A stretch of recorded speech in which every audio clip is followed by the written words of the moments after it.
Hey guys, tonight we're going to trudge across dust-choked plains, your boots caked in mud, your lips dry and splitting under a sun that refuses to quit. You'll rattle along in a wooden wagon that shrieks like it's being exercised, bouncing over unforgiving rocks while your oxen give you the kind of judgmental side-eye only a 200-pound beast can pull off.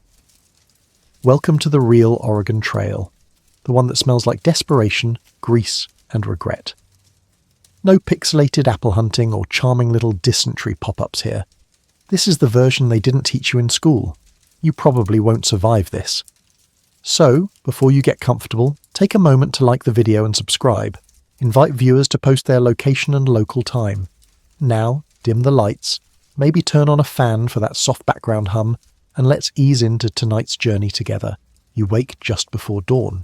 The air is cold in that painful, early morning kind of way, where your breath fogs out of you like smoke and your fingers ache before they move. The prairie is silent, but not the peaceful kind. It's the silence of nowhere.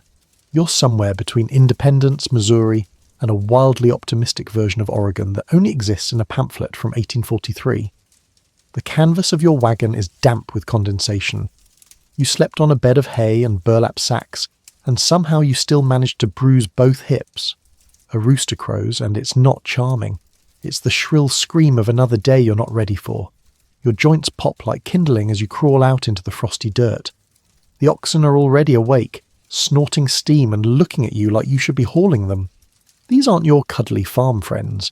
They're living tanks, and if they don't want to move, nothing short of divine intervention will change their minds. One of them, you swear, looks at you every morning as if to say, "Why are we doing this again?" You have no answer. The wagon train begins to stir. Children whimper as their parents yank them out of barely warm blankets. Someone's baby is already wailing, probably because it realizes it was born into a bad decision.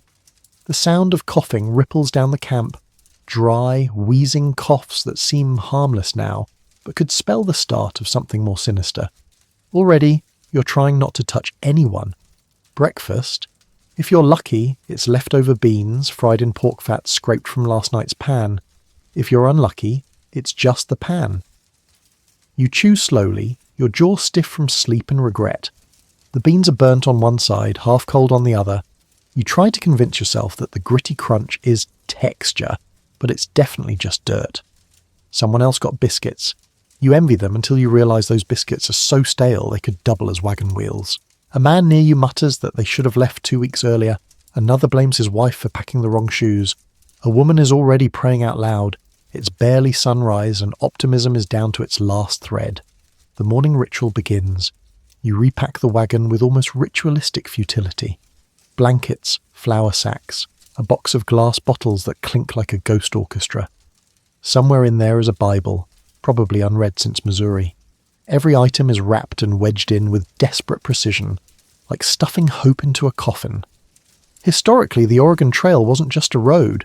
It was a gamble played by about 400,000 people during the mid-1800s. Around 10% of them didn't make it. Most were taken by disease, not battle.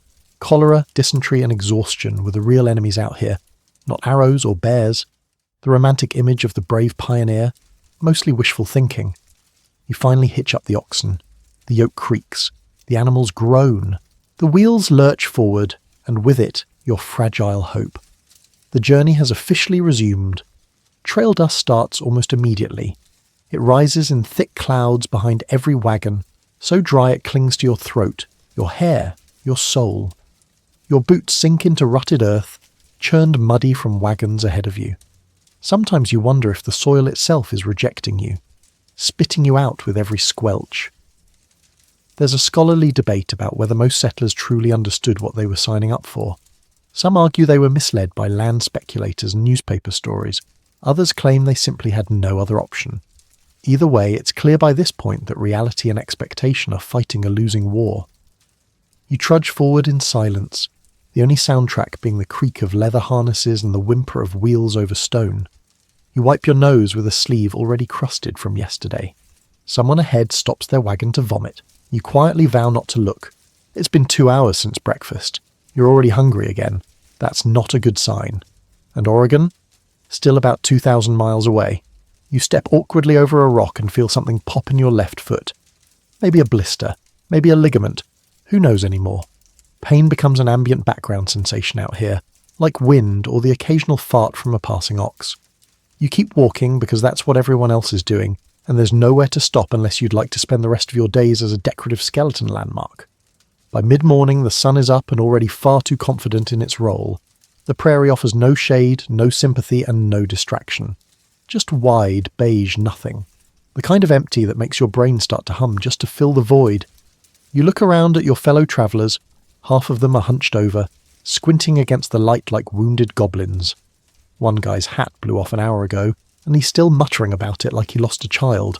A woman nearby is trying to rock her baby to sleep while also walking, cooking beans and yelling at her husband. Multitasking in 1846 was brutal. Then there's you, trailing dust and dreams, wondering how you went from a hopeful frontier adventurer to someone with saddle sores in places you didn't know had nerve endings.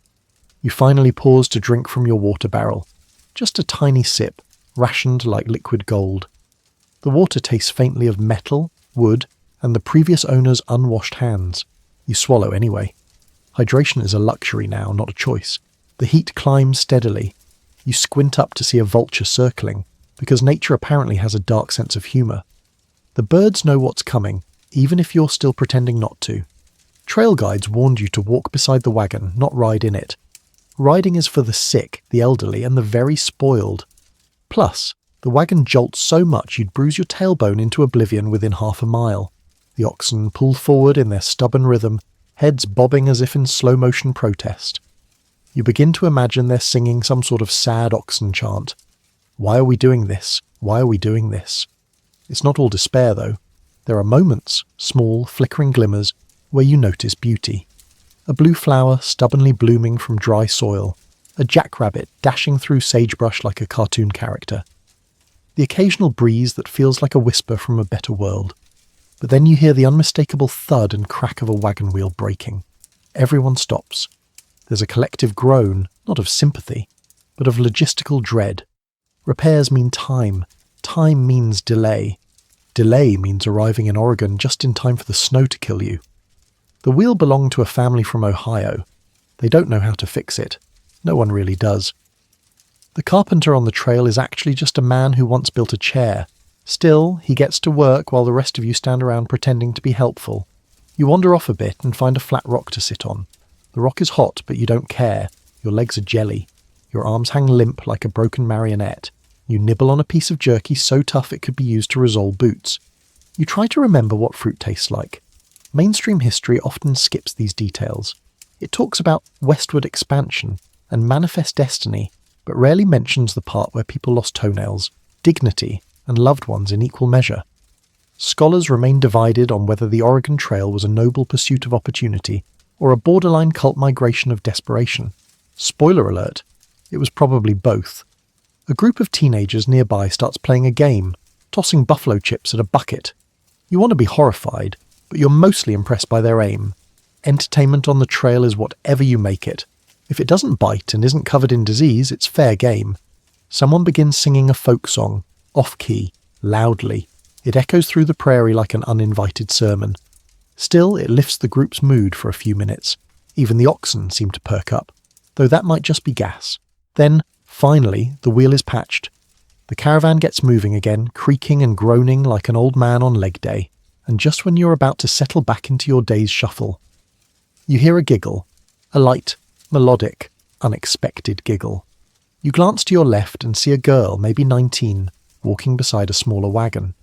Her bonnet is askew, her sleeves rolled, and her arms covered in flour. She's smiling at nothing in particular, and you're startled by how much that smile feels like rebellion out here. You nod. She nods back. The moment is small, fleeting, but it makes you feel, briefly, like a human being again. Whisper 1 in the comments below if this tale charms your heart, or 2 if it sends shivers down your spine. The sun starts to dip ever so slightly. The shadows stretch long and slow across the trail. You don't speak. You just keep walking, step by dusty step. By the time the sun slants lower and the horizon blushes with oranges and dusty pinks, you're starting to feel like maybe, just maybe, you're getting used to this. Your feet still hurt, your back is screaming, but your brain, tired and surrendered, starts to hum in rhythm with the wagon wheels. It's a dazed kind of peace, not joy. More like your body has accepted defeat and now runs on sheer momentum. Your group pulls off the trail to make camp. The process is so familiar now, it's become muscle memory. Circle the wagons, unhitch the oxen, start a fire, look for water, pretend you're not dead inside. You help unload supplies, lifting things with arms that feel like someone else's. Someone nearby curses at a stubborn tent post. Another person is skinning a rabbit with the enthusiasm of someone who's really just angry at life. The smell of firewood and ash begins to mix with burnt grease. Your stomach gurgles, confused but hopeful. Dinner tonight is a thrilling combination of hardtack, leftover beans, and something vaguely described as salt pork, though the salt might have been wishful thinking. You chew in silence. Around you, other travellers speak in low tones, news from other groups, gossip, maybe even prayers. One man swears he saw wheel tracks veering off toward California. Someone else mutters about gold rumours. You try not to laugh because your jaw is tired. Historically, this was the golden age of maybe it'll be better over there. The Oregon Trail was a road built more from fantasy than facts. Handbills handed out in cities made it sound like Oregon was bursting with rich farmland, gentle rivers, and possibly unlimited berries. The truth? A 6-month meat grinder where disease, weather, and poor decisions danced hand in hand. Experts still debate whether the majority of settlers were true believers in the promise of the West, or simply desperate people gambling on a less bad option. Either way, here you are, camped under a starry sky with a can of lukewarm beans. After dinner, you wander a bit from camp, needing space, needing something. You walk until the chatter fades and only the creak of frogs and the whisper of prairie wind remain. It's quiet out here. Too quiet, perhaps, if you let your imagination run. You lie on your back and stare up. The sky is outrageous, so full of stars it feels like it might fall on you. There's no light pollution, no buzzing cities, just the infinite canopy above and your small, sore self below. Somewhere, a harmonica starts up. Badly. The notes wheeze in and out like a dying goose. Still, it's music. And music, no matter how off-key, has a way of making things feel a little more human. A boy nearby is whittling a stick into something. Maybe a spoon. Maybe a weapon. Hard to tell. You ask him what he's making. He shrugs and says, "Something to do." That about sums it up. There's a tale going around camp about a woman who gave birth on the trail yesterday. Didn't stop walking, wrapped the baby in a shawl and kept going like it was just another Tuesday. Some say that's exaggerated. Others swear it's true. The jury's out on that one. Either way, it's a reminder. The people out here weren't superheroes. They were regular folks. Tired, cranky, achy, often covered in lice, doing their best to survive something they barely understood. As you return to your own wagon, you try to brush the dirt off your sleeping sack. It's no use. Dirt is the default state of everything now. You lie down. Your spine sinks into the uneven wood beneath you. The canvas roof above flaps gently with the night breeze. Someone snores loudly nearby. Someone else coughs. There's always coughing. It rattles through the wagons like a grim lullaby. You try not to think about what kind of cough it is. Your body wants rest.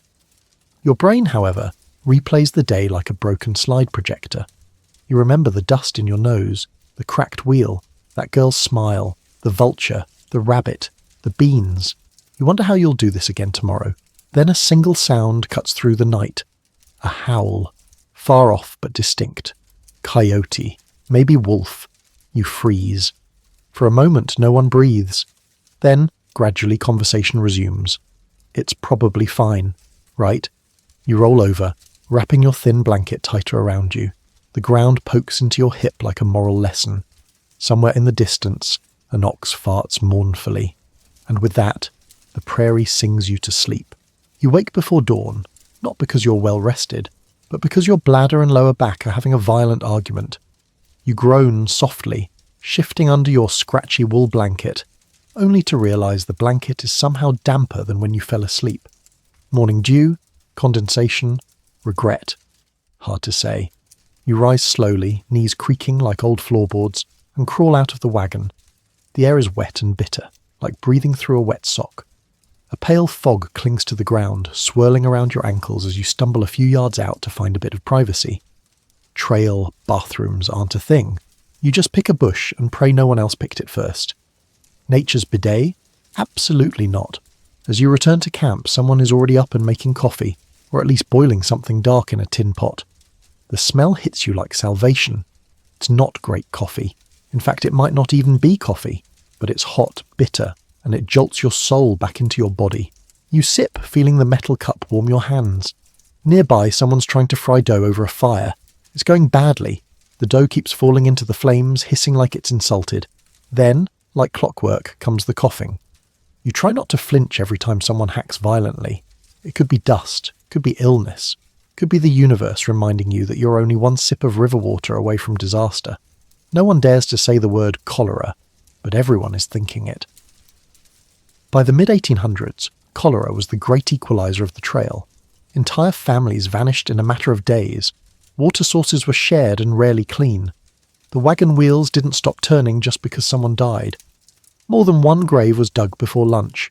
You swallow the last of your coffee and help yoke the oxen. They resist, of course. These animals are not impressed by human ambition. It takes 4 of you to wrestle one particularly stubborn ox into position. You think he may have a grudge against you personally. Back on the trail, the morning stretches into an endless scroll of greyish sky and brownish ground. You walk in silence, your legs moving on autopilot. Every now and then someone attempts small talk, but it usually fizzles out after a few sentences. What is there to say? Hey, how's your dysentery? Doesn't go over well. Around noon, the group stops to check the wagons. One woman's axle is splintering. A teenage boy thinks he might have seen bandits, probably a deer. A girl has a fever. Everyone avoids eye contact with her mother. You chew on some dried apple slices. They're almost good. Almost. You imagine fresh fruit, cold milk, a real bed. The fantasy nearly makes you weep. And then, as you pass through a thin stretch of trees, it happens. A wagon breaks. Again. A sharp snap. A man curses. A wheel tumbles off like a drunk uncle at a wedding. Supplies spill onto the road. Everyone halts. You drop your pack and sigh, loudly. No one even pretends to care anymore. While the others scramble to fix the damage, you wander a bit off trail. You sit under a tree, your first real shade in hours. You lean your head back and close your eyes. The wind rustles through the leaves. For a moment, you let yourself drift. But then something rustles back. You open your eyes slowly. It's just a squirrel. A fat one. He stares at you with the expression of someone judging your entire life's choices. You nod respectfully. He does not nod back. Back at the wagon, repairs are underway. Someone has splinters. Someone else is arguing over whose rope is better. A child is poking a dead beetle with a stick and narrating its funeral. And then, just as you think the day might be done surprising you, lightning. It flashes across the sky without warning. Thunder booms. The wind picks up like it's angry at all your ancestors. Rain begins to spit, then pour. Your canvas jacket, about as useful as a tissue. You scramble to cover the supplies, everything's soaked. You huddle under the wagon with 3 other people you barely know, all of you dripping and miserable. Someone sneezes directly onto your boot. You say nothing, because saying something requires energy. By the time the storm passes, everything smells like wet dog and shame, and yet someone laughs. One of the kids, the beetle poker, starts laughing hysterically, maybe from exhaustion, maybe from joy, maybe from madness. The laughter spreads, like yawns or lice.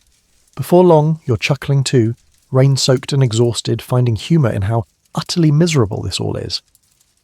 Tap 3 in the comments below if this story makes you smile, or 4 if it leaves you chilled. The sky clears just enough for a dull, muddy sunset. You all trudge forward, a little soggier, a little sillier, and slightly more bonded in shared suffering. And somewhere ahead, Oregon still waits, allegedly. You'd think, after days on the trail, your body might start to adapt, build up calluses, grow tougher, evolve into some kind of dust-resistant prairie creature. But no, today you wake up and everything hurts in new, creative ways. Your neck is locked at a questionable angle, your ankles crack like dry firewood, your lower back feels like it's been trampled by a mildly annoyed buffalo. You stretch anyway, because if you don't, you might fossilise right there in the wagon. The sun hasn't risen yet, but the air is already buzzing with motion, Pans clanking, hooves stomping, a child crying, a woman hushing that child like her own survival depends on it, which, in a way, it does. You grab your boots, which are still damp from yesterday's storm, and slide them on with a sound that could be labelled emotional damage. Today's goal: get across that river. You've been hearing about it for the past 2 days. Everyone dreads the crossings. Because while mountains look scary, rivers do scary. They swallow wagons, they ruin supplies, they sweep away oxen, and they absolutely love dragging people under when no one's looking. The river isn't especially wide, but it's deep, too deep to ford by foot, and the current is deceptive, soft on top, murderous underneath. You reach the banks just as the sun peeks over the horizon, turning the surface of the water into a glittering liquid lie. There's a ferry option, but the operator is charging $2 per wagon, a fortune out here. Some travellers take one look at the price and decide to attempt floating their wagons across. You know what that means. It's about to get chaotic. You stand back and watch a family load their entire wagon onto makeshift rafts. Barrels, logs, old planks, and blind optimism. It starts off well enough, wobbling gently into the water. Then halfway through, a shift, a tilt, a splash. The entire left side drops into the current, and within seconds their flour, blankets, and extra boots are doing the backstroke downstream. Panic sets in. The father yells. The oxen panic. One breaks free and swims the wrong direction. A child screams for their doll, which is now floating away like some haunted message in a bottle. You want to help, but what can you do? Dive in and get carried off too? Your turn comes. You and a few others decide to double up and pay the ferryman. You heave your wagon onto a rough wooden platform that groans beneath the weight. The oxen are led across separately, mooing their complaints with impressive volume. As you glide across the river, slowly, carefully, you spot all sorts of debris. Bits of barrel, half a bonnet, someone's wooden spoon. The river doesn't discriminate. It takes whatever it wants.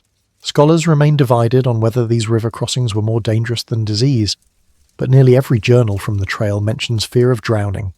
You get it now. Once on the other side, there's no cheering, no celebration. Just relief that feels too tired to be real joy. You unload, repack, rehitch the oxen, and walk again. That's the thing about the trail. You never arrive, you just continue. By midday, you pass a small pile of stones beside the trail. No marker, no name, just a makeshift grave. Someone mumbles a prayer, someone else coughs. A few kids stop and stare at the rocks, silent for once. You keep going. Your stomach growls, so you chew on a strip of dried venison. It tastes like old leather soaked in smoke, but it's protein, sort of. You remember a rumour someone told you yesterday about a man who tried boiling his boots for stew. You're not there yet, but give it a week. Quirky trail fact. Some pioneers packed bottles of snake oil to ward off bites and illness. Most were mixtures of alcohol, herbs, and nonsense. But belief is powerful. If you think a tincture will protect you, maybe it will. Or maybe you'll just be slightly drunk and smell like rosemary when the cholera hits. By late afternoon, the land begins to change. Rolling hills rise ahead, covered in dry brush and scattered trees. It's kind of beautiful, in a punishing, indifferent way. You pause on a ridge, look back at the river. It's distant now, just a silver ribbon coiling through the earth. The wagon train looks like ants. Tiny, determined ants with a collective death wish. You sigh, adjust your pack, and take another step forward. The morning after a river crossing always carries a certain solemn silence. You can still feel it in your bones, the tension of near disaster, the weight of what could have happened. Nobody talks much at breakfast. No one has the energy. You eat a cold biscuit that somehow manages to feel both wet and dry. It sticks to your teeth like paste. A fly lands on your spoon. You let it. The oxen are quiet too. Maybe they remember nearly drowning. Maybe they're just as tired of this as you are. Or maybe they're plotting a mutiny. You wouldn't blame them. The sky's overcast today, which you'd think would bring relief, but no. The clouds trap the heat like a sweaty quilt over the land. The air turns thick, like soup made from dust and disappointment. Every breath feels slightly wrong. As the caravan starts forward, you hear a loud thunk and someone yells. A wagon has sunk into a rut the size of a small coffin. 4 people rush over to lift a wheel. You get dragged into the effort because no one has time for volunteers, just arms. The wheel finally dislodges, slapping mud onto everyone like nature's passive-aggressive middle finger. The trail narrows into a single track flanked by low shrubs and wagons so close together you could pass biscuits between them. Not that you would. You cherish your dry, tasteless carb rocks more than family at this point. Suddenly someone shouts from the front, "Snake!" The line halts, people scream, scatter. You don't even see the thing before it vanishes into the underbrush. Probably a rattler, possibly a hallucination. Either way, no one is moving forward for a good 10 minutes. The woman who screamed is now swatting at nothing, claiming the snake looked at her with intent. You're not sure what that means, but you decide not to ask. Snake encounters were common. Bites weren't always fatal, but they could swell a leg to twice its size or worse, invite infection. And with medical care on the trail being just slightly better than rub some dirt on it, many died slowly and painfully. Experts still debate whether the infamous snakebite cure of cutting and sucking out the venom actually helped, or just gave 2 people something to panic about instead of 1. You finally resume walking, this time with an extra dose of paranoia. Every rustle is suspect. Every stick is a serpent until proven otherwise. A few hours later, you spot something ahead that looks off. It's a lone wagon, abandoned.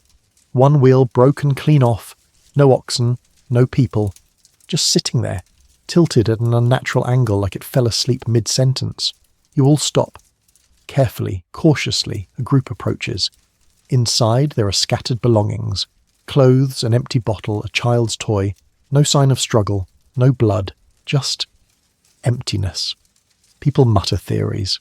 Maybe they went ahead on foot. Maybe they were picked up by another group. Maybe, well, no one says the third option out loud.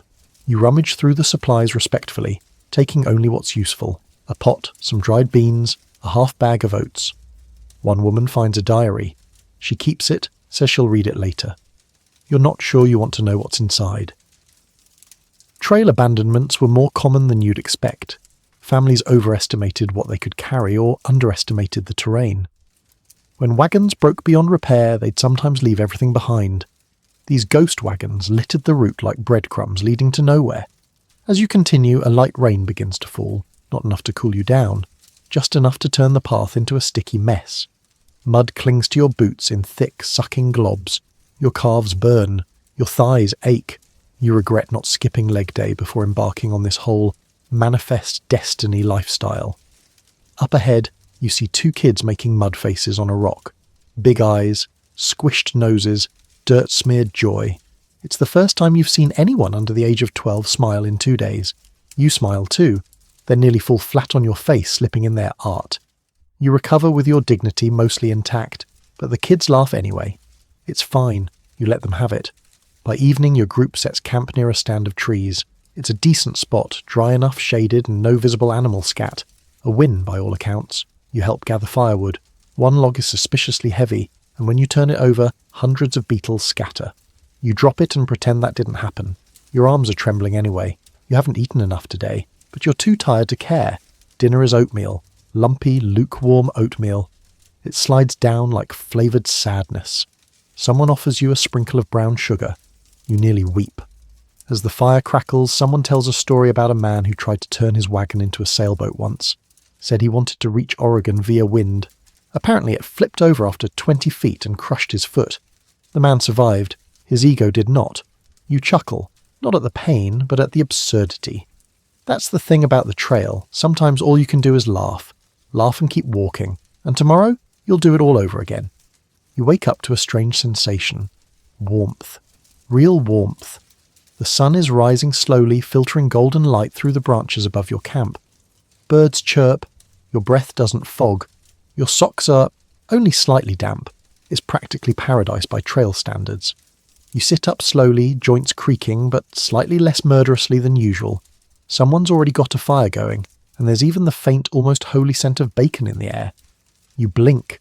Bacon? On this trail? Is this heaven? No, it's your neighbour's breakfast and they aren't sharing. You chew on a handful of hardtack to keep the envy down. The oxen seem to be in decent spirits today.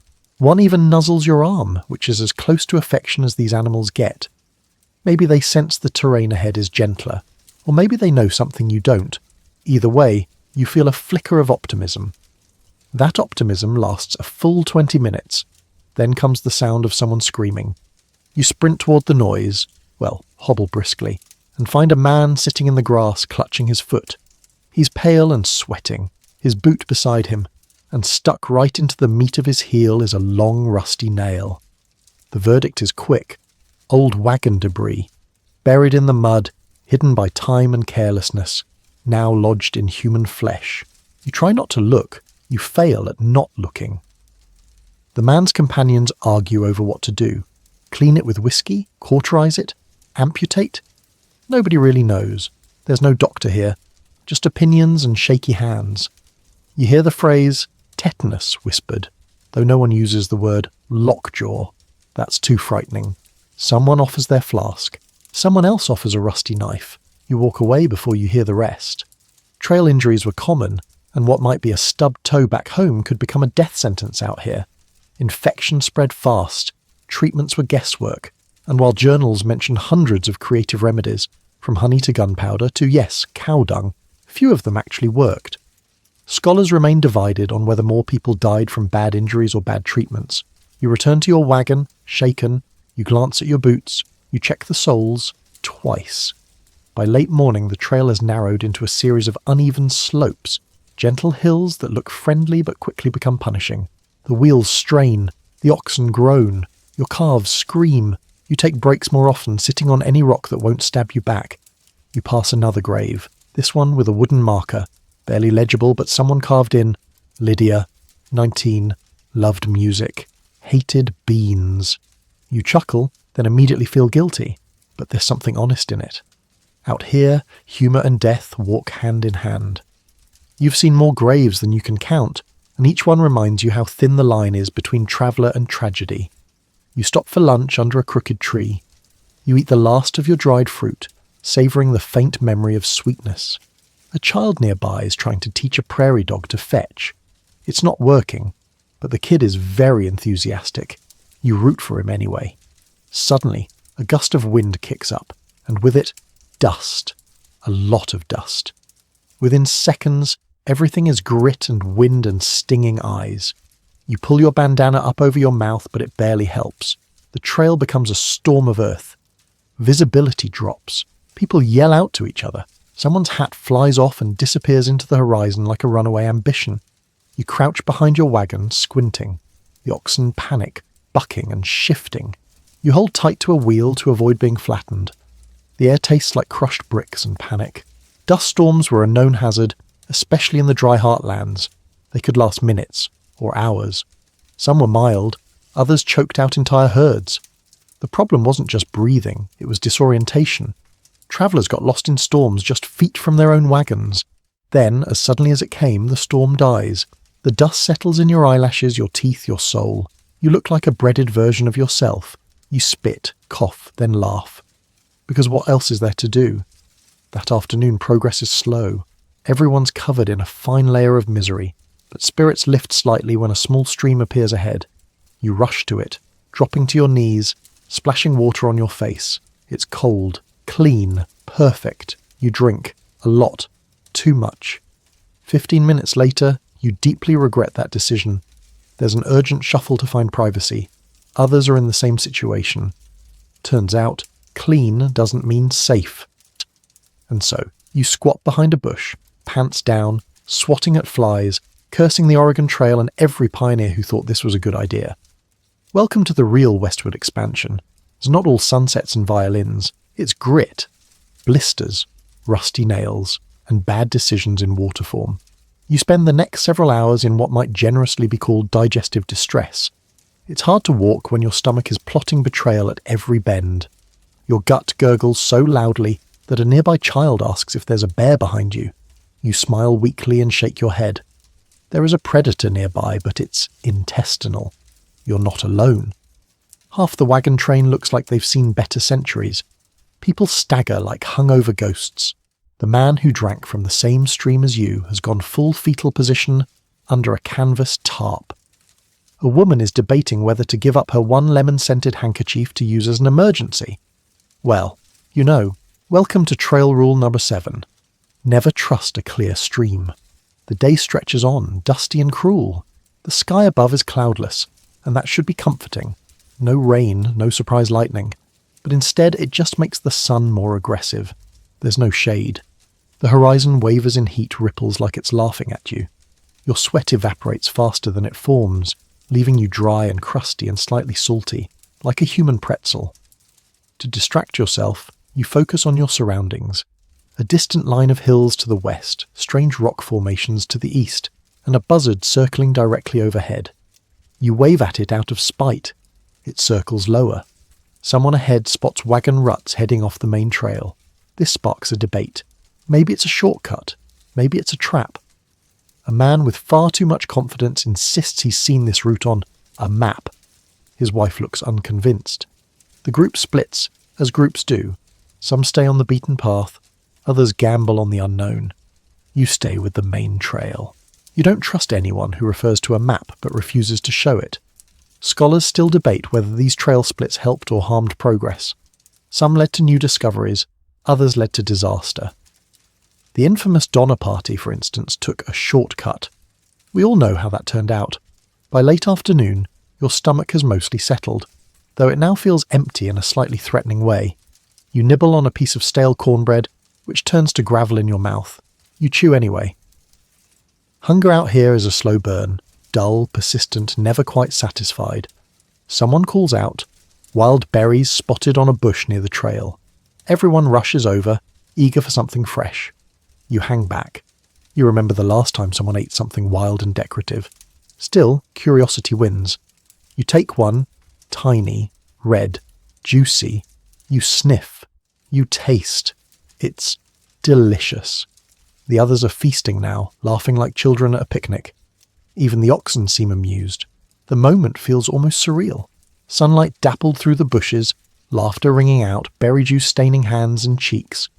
For 5 entire minutes, the trail feels like a good idea. Then someone gets a stomach cramp, then another, then a third. Uh-oh. Turns out those weren't berries. Or rather, they were kind of berries. Just not the kind meant for humans. You sit back and wait for chaos. It doesn't disappoint. Within 20 minutes, half the group is kneeling behind bushes. Again. Someone throws up on their boots. Someone else offers a half-hearted, well, they were sweet at least. You make a mental note. Don't eat things named by someone who's guessing. Nightfall comes early. Not because of the sun, but because your group just can't anymore. You stop near a sparse grove and collapse. No one even talks. Everyone's exhausted, purged, and vaguely traumatized. Dinner is skipped. Instead, you sit by the fire, nursing a cup of warm water like it's fine wine. Someone hums softly. A woman quietly braids her daughter's hair. The oxen munch nearby, unconcerned by the gastrointestinal drama of their humans. Mainstream history often paints pioneers as rugged, heroic, and stoic. But if you read the journals, many days looked like this one. Sickness, bad luck, questionable berries, and sitting around hoping no one dies. Experts remain divided on whether the people who made it to Oregon were stronger than the rest, or just luckier. You stretch out beside your wagon staring at the stars. They're so bright it's almost rude. You think about home, whatever that even means now. You think about how much farther you have to go. And then, with a whisper of wind and the occasional tummy gurgle still echoing in the night, you drift off. The next morning you are awakened not by roosters or coughing, or even your own cursed bladder, but by shouting. Loud, panicked, frantic shouting. You bolt upright, instantly wide-eyed. Someone yells, "Oxen! They're gone!" Gone. You stumble out of your wagon, nearly tripping on your own foot, and sprint toward the commotion. Sure enough, the yoke is empty. No hoofprints nearby. Just a few slack ropes and a fresh pile of ox-related evidence. The beasts are nowhere in sight. You hear someone mutter, "They were spooked." Someone else blames wolves. Another swears they saw 2 oxen heading east, which, if true, is deeply unfortunate. A quick scan reveals the chaos has spread. It's not just your oxen. 4 other wagons are also animal-less. A group forms a search party, scattering across the nearby scrub, calling out names like Buttercup and Meatloaf. You decide to help, even though you're pretty sure oxen don't respond to being called. For the record, oxen do occasionally bolt, spooked by storms, predators, or loud snoring. Once loose, they can travel surprisingly far before stopping. Some pioneers reportedly walked over 100 miles without realising their team had wandered into the next county. Experts still debate whether oxen were smarter than their drivers or just had better instincts. You find hoofprints in the dirt, fresh. You follow them, heart pounding with a blend of purpose and dread. Your boots kick up dust with every step. Then, miracle of miracles, you hear lowing. Behind a cluster of sagebrush, there they are, your oxen chewing calmly on weeds as if they haven't caused a full-blown panic. You curse softly, but your tone is more relieved than angry. You guide them back, tugging gently on their reins like they're badly behaved toddlers. They resist, of course, because oxen don't believe in guilt. Back at camp, you're greeted like a minor hero. One woman even offers you a biscuit. You eat it without hesitation. It's dry. You don't care. Eventually the train gets moving again, though later than planned. The heat is already rising, pressing against your skin like an unwelcome blanket. Flies swarm thicker than usual. Your shirt sticks to your back. The wagon creaks ominously with each bump, and then, thud. You stop. Everyone stops. An axle has snapped. Not yours this time, but close. A heavy family wagon has tilted dangerously, spilling part of its contents. A barrel rolls away, crashing into a bush. A child cries. The parents panic. Repairs begin immediately, but morale drops with the wheel. You glance at the sun. It's already afternoon. You won't make your target mileage today. Again. While waiting, you wander near the broken wagon and notice something. A family photo, sketched in charcoal, now smudged with dust and boot prints. The father gently retrieves it, brushes it off, and tucks it into his coat. No words are exchanged, just the quiet ache of survival. You retreat to your own wagon and grab some jerky. It's tougher than usual, either over-dried or angry about being ignored yesterday. You chew anyway. Around you, others do the same. Everyone is tired of beans. Trail cuisine, as it turns out, is remarkably uninspiring. Most meals rotate between salted pork, beans, hardtack, and whatever's still edible. Quirky fact, some pioneers made coffee by roasting acorns or grinding up burnt bread. Was it delicious? No. Did it keep you moving? Barely. You consider making a stew from roots someone found nearby. They claim it's safe. You're not convinced. You politely decline. Late afternoon brings signs of a distant thunderstorm. You see it first on the horizon, a low rumbling haze with jagged black clouds that crawl across the sky like spilled ink. The wind changes. A chill cuts through the sweat. Everyone begins prepping, covering wagons, tightening ropes, anchoring tents. The first raindrops fall like marbles. Cold, heavy, too spaced out to do any good. Just enough to soak your shoulders and darken the dirt into mud. You huddle under your wagon as thunder rumbles in the distance. You close your eyes and count between the flash and the boom. 1, 2, 3. Crack. The sky tears open. You jump involuntarily, then pretend you didn't. Rain pours now, real soaking sheets that drench everything. The oxen shuffle nervously, eyes rolling. You throw an extra canvas over your supplies, hoping it doesn't blow away. The storm makes you feel small, very small. Scholars remain divided on whether storms or starvation caused more long-term trauma among travellers. Either way, you'll be dreaming about this night for years. Eventually the storm passes, leaving behind dripping wagons, shivering humans, and one man cursing his waterlogged tobacco pouch. You will crawl into your wagons, damp and silent. You strip off your wet outer layer, curl into a half-dry blanket and close your eyes. Outside, water drips from the wagon's edge in rhythmic, mocking taps. Inside, everything smells like mildew and wet leather. You whisper, almost jokingly, "At least the oxen came back." And somehow, despite it all, you sleep. Morning breaks with a soft, reluctant light. The storm has moved on, but it left its mark. Puddles, torn canvas, and a general mood that could best be described as grumbly. The ground squelches under every step. Your boots are soaked before you put them on, and your socks emit a wet, slapping sound with every movement, like tiny sponges being punished. You start the day by wringing out your shirt. Twice. It still clings to your skin like a needy ghost. Breakfast is a soggy affair. The firewood is damp, so everything tastes like wet smoke and compromise. You bite into a bean biscuit and instantly regret it.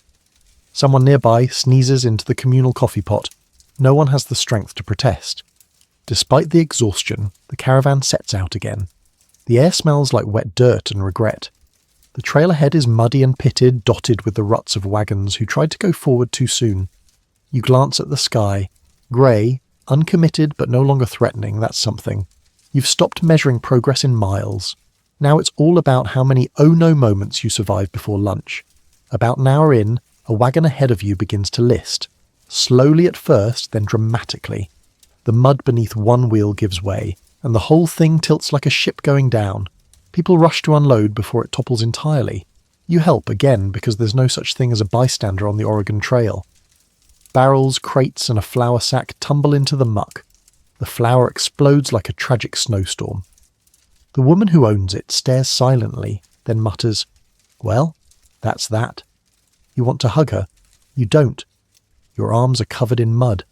Wagon accidents were so common that many pioneers carried spare axles and wheels. But even then, they didn't always help. Sometimes you didn't have the tools. Sometimes you didn't have the strength. Sometimes you just gave up. The group manages to right the wagon and shove it back onto the path, but the mood is low. Spirits are damp, like literally everything else. Around midday, the sun peeks through. Weak at first, like it's apologizing, then stronger. You peel off your outer layer and let the warmth hit your face. For the first time in days, you feel something close to hope. You come to a clearing where the grass is surprisingly green. Some of the oxen graze. The kids play a half-hearted game of who can throw the stick farthest without crying. Someone plays a harmonica. It's not terrible. You lie back in the grass and stare up at the clouds, trying to name shapes. One looks like a potato. One looks like an ox giving you the finger. You chuckle to yourself. Quirky trail tidbit. Travellers used to name their wagons. Some painted slogans on the sides. Things like California or bust, or Hell's not this bad. Humour was survival. Sarcasm, a coping mechanism. You're starting to get it. The brief reprieve ends when someone discovers a tick on their arm. Attached, panic ensues. Ticks are the quiet horror of the trail. Small, persistent, disease-carrying and nearly impossible to detect until they've made themselves at home. The removal process varies from fire to grease to just yank it. Today, someone tries whiskey and prayer. It works, sort of. The rest of the day passes with that low buzz of discomfort. You walk with a new paranoia, brushing your sleeves, your neck, your hair every few steps. You're itchy just thinking about it. Later, as evening nears, you hear a sound not heard in days. Laughter. Real, from the gut laughter. You turn to see the source, a boy stuck in the mud up to his knees, arms flailing, face red with both fury and hilarity. His sister is doubled over in giggles, refusing to help. Even the parents are snickering behind their hands. You pull him out. He thanks you with a look that says, "I will remember this forever, and please don't tell anyone how I scream like a goat." Back at camp, dinner is slightly better. Someone caught a rabbit. Someone else found wild onions. Together it makes something vaguely stew-like. You eat 2 bowls. You're still hungry. Always hungry. As night falls, someone tells stories by the fire.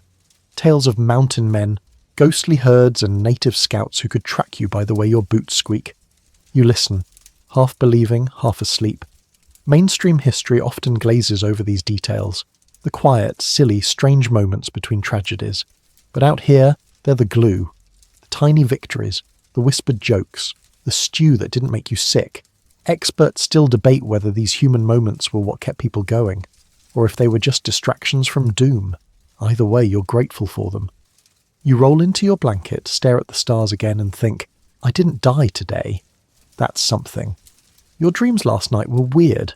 Not funny weird, but why was Abraham Lincoln riding an ox made of beans kind of weird? When you wake, groggy and cold, you swear you still hear a harmonica playing somewhere off in the fog. But it might just be the wind playing tricks on your ears. You rub your eyes with the back of your wrist, grit falling from your lashes like trail confetti. Today feels heavier. The mood around camp is subdued. People move slower. Even the oxen seem less enthused. No one jokes during breakfast. The beans are burnt. No one cares. Word has spread. One of the children is sick. Very sick. She's feverish, not eating, and mumbling in her sleep. Her mother sits by her side, wiping her brow, whispering something like a prayer, or maybe a story you can't quite tell. You feel it. That shift in the air. that quiet dread that settles over a group when someone's health starts to fail. There's a silence that speaks volumes.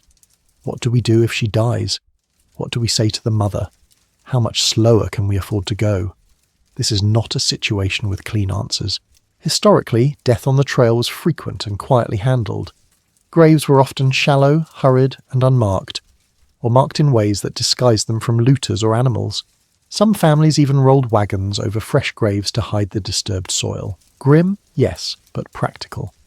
Scholars remain divided on whether this stoic acceptance of death came from true emotional toughness or just emotional exhaustion. You help break camp in silence, the crackle of canvas and creak of ropes filling the void where conversation used to live. The sun climbs higher, the heat follows, sweat drips from your brow before your boots leave their first prints in the mud. The road today is long and mostly uneventful, monotonous even. A long stretch of brown and beige and green that eventually fades into numbness. You stop noticing the ache in your shoulders. Your feet just move because they've learned not to stop. The girl is in one of the wagons now, resting on a bedroll. Her wagon creaks more than usual.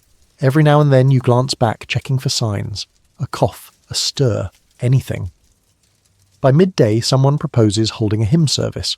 Not a religious one, just a moment of quiet music to lift spirits. A man with a cracked fiddle steps forward. He tunes it gently, carefully, like it's made of glass. Then he plays. The sound is fragile and imperfect, but it cuts through the air like sunlight. A few people sing softly, some hum. Even the oxen pause, as if listening. You sit on a rock, close your eyes, and let the notes wash over you. It's not exactly hope, but it's a whisper of something close. Afterwards, someone starts up a light-hearted story about a woman who tried to smuggle a piano across the trail. It made it 60 miles before being abandoned near a bluff, where it allegedly still rests. Someone else swears they heard a coyote playing a tune on it. Everyone chuckles, not because it's funny, but because laughter helps keep the grief out. You pass more signs of earlier travellers. Discarded furniture, broken barrels, a wheel stuck vertically in the dirt like a warning. A woman points at it and mutters, "There goes next week's luck." Later in the afternoon, you come upon a water source, clear and slow-moving. You approach cautiously, remembering last time. This one seems better. The group stops to refill canteens, wash faces, cool down overheated tempers. A small boy slips in and comes up laughing, soaked and grinning. His father doesn't even scold him. Instead, he kneels, cups water in both hands, and pours it over the boy's head like a blessing. Quirky trail tip. Some pioneers believed placing silver coins in their water barrels kept the water clean. Scientists today agree. Silver does have antibacterial properties. But did anyone back then actually know that? Or did they just think coins had magic powers? The jury's still out. You refill your own canteen and splash a little on your face. It's cold, bracing. It feels like waking up for real. You stare at your reflection in the water and barely recognize yourself. You're tanned, dirty, tired. Your eyes are older than they were 3 weeks ago. Before setting out again, you sneak a glance at the girl's wagon. She's still breathing. It's shallow, but steady. You exhale. For now, that's enough. That night around the fire, someone roasts a potato over hot coals and breaks it into pieces to share. You get a bite. It's warm and smoky and slightly undercooked, and it tastes like survival. You crawl into your bedroll under the wagon. Your back hurts. Your legs twitch. But you close your eyes with a small, quiet thought. She's still breathing. You wake in the middle of the night, not from a noise, but from the absence of one. No coughing, no rustling, no creaking wagons, just stillness. Thick, eerie, unnatural stillness. You sit up slowly, your heart thudding in your chest like it knows something you don't.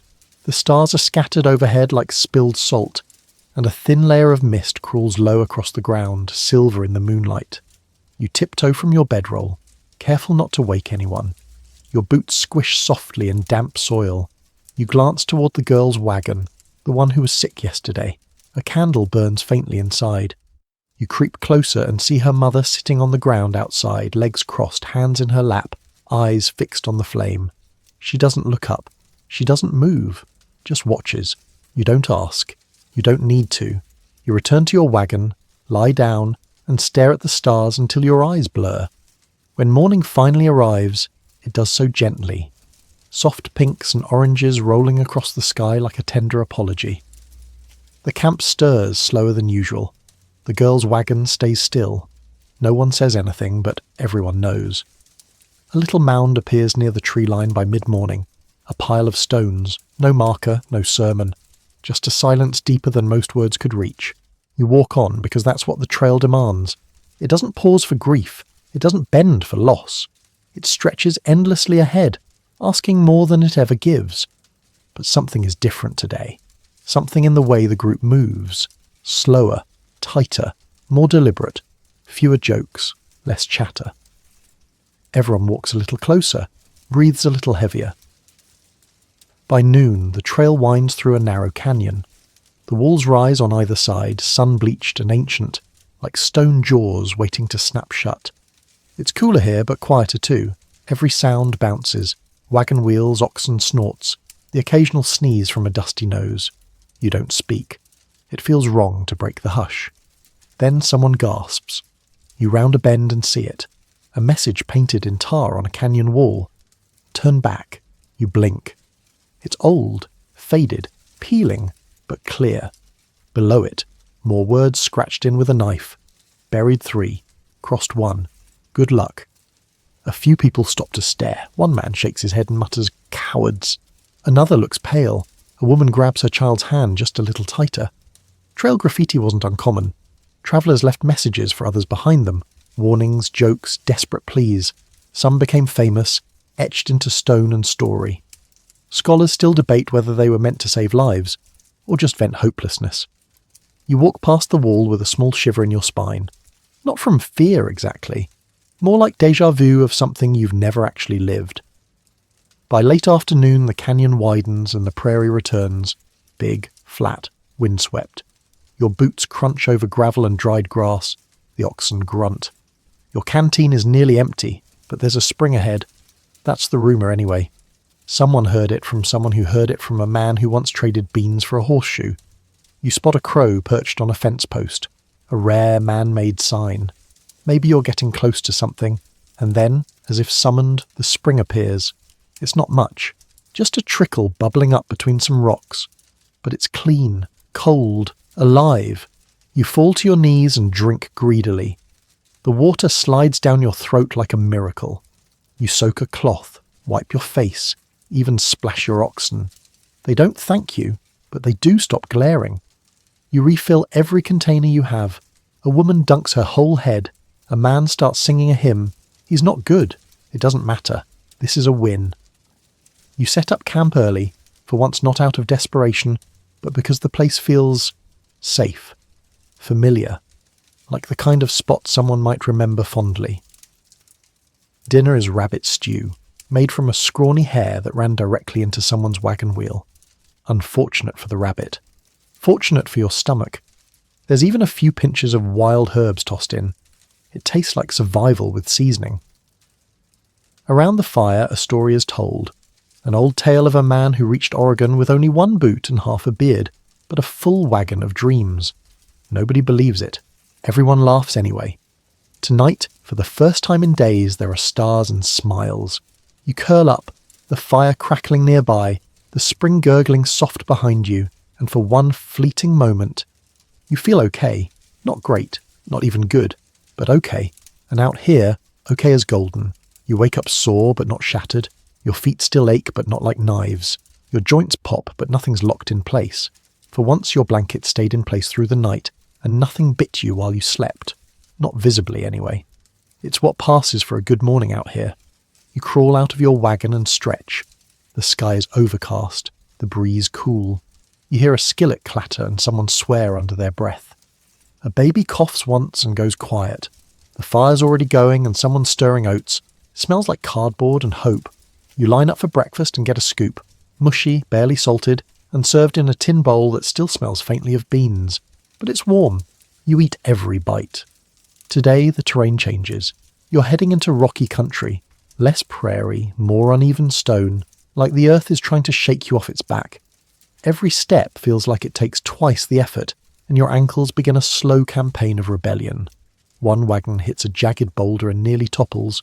You all stop to push, grunt, curse, and finally right it again. Then someone behind you yells, "Snake!" again.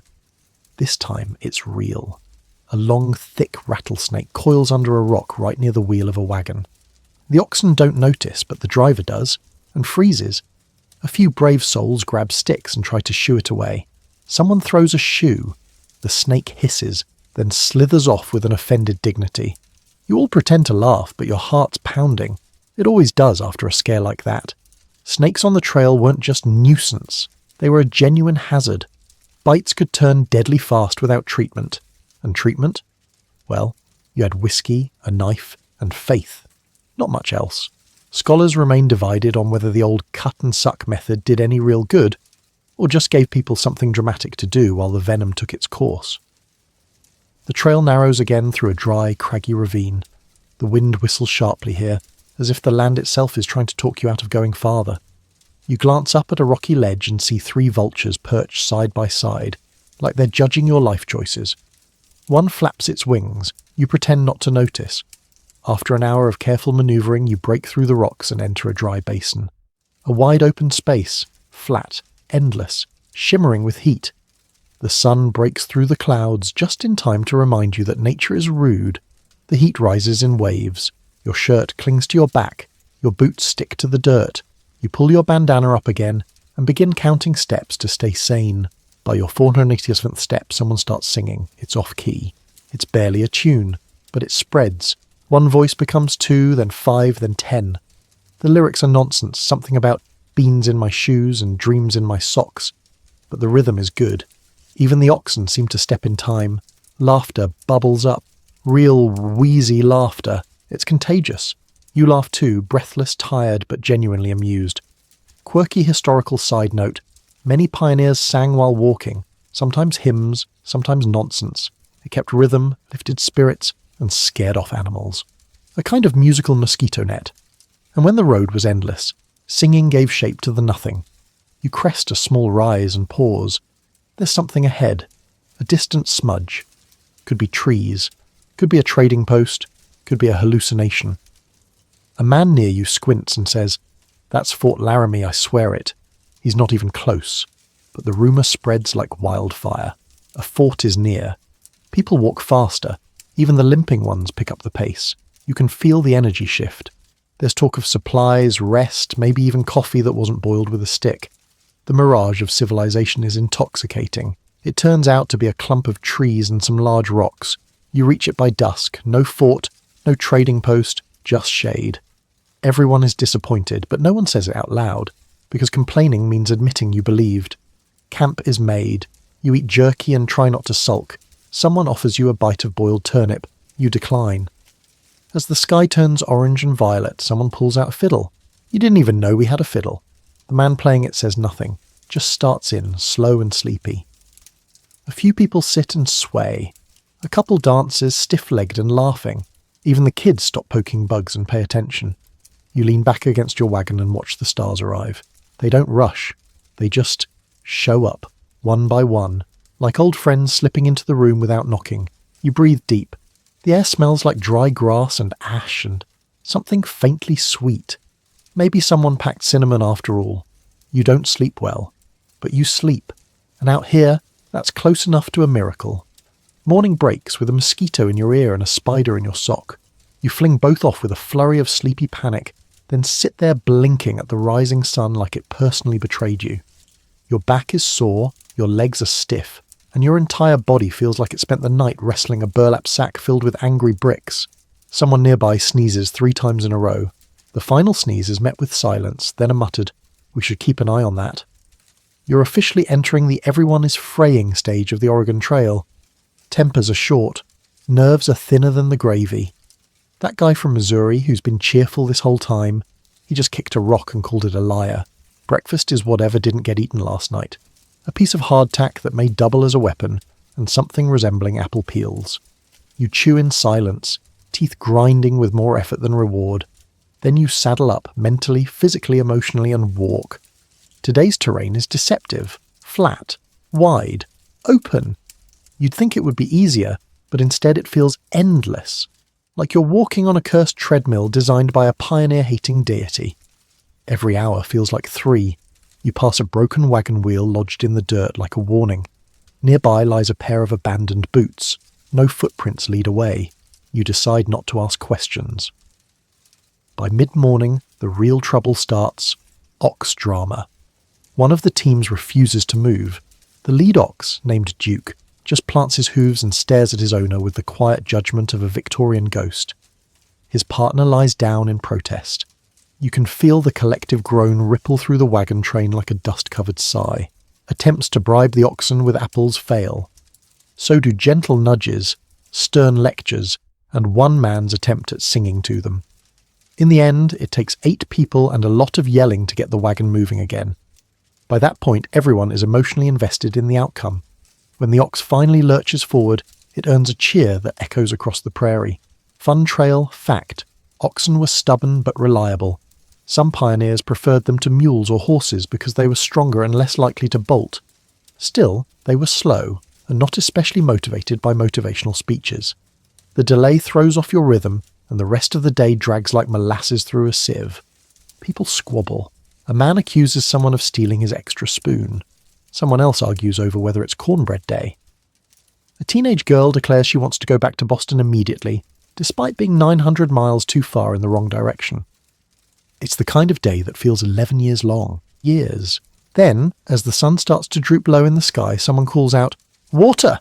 You all rush forward, eyes wide, hearts pounding, only to find a murky still puddle about the size of a soup pot. A couple frogs leap out as you approach. Someone mutters, "It's something," and starts filtering it through a bandana. Others decide it's better than nothing. You politely decline. As the oxen drink, you set up camp. Dinner is a chaotic mix of boiled beans, scorched rice, and something someone claims is a jerky surprise. The surprise? You think it's squirrel. You eat it anyway. You're scraping the bottom of the barrel, literally and spiritually. That night, tensions simmer. A group argument erupts over who left the stew pot unwashed. Fingers point, voices rise. Someone threatens to sleep under a tree forever. Then the old woman who rarely speaks stands up and says, "If anyone touches my spoon again, I'll throw it down a well." Everyone pauses. Then laughter. Then big, roaring, uncontrollable laughter. From everyone. Even the oxen seem amused. It breaks the tension like a cracked dam. People apologize. Someone makes tea. You sit around the fire, sipping warmth from a tin cup, and feel the tension slide off your shoulders, one chuckle at a time. Later, as you curl into your wagon, someone starts humming again, quiet, off-tune, but gentle. You think about how you hated this morning. You think about Duke the Ox. You think about that puddle and the frog and the surprise jerky. You think about the laughter, and you think, maybe the hardest days are the ones you'll remember most. You wake up sore, stiff, and vaguely ashamed of how long it took to fall asleep despite being utterly exhausted. The wind had howled all night, flapping wagon canvas like thunderous laundry, and sending eerie whistles through the nearby sagebrush. At one point, you swore you heard whispers. Turns out it was just 2 oxen snoring. The sky this morning is strange, low and bruised, with clouds like wet wool threatening to collapse. The air tastes metallic. Something's coming, and nobody needs to say it out loud. Storm. You scarf down a fast breakfast of cold beans and half a biscuit. It's dry. You wash it down with water that tastes suspiciously like burlap sack. Still, you've had worse. Camp breaks in record time. There's an urgency in the way people pack up. The kind that doesn't come from panic. Just quiet, bone-deep knowing.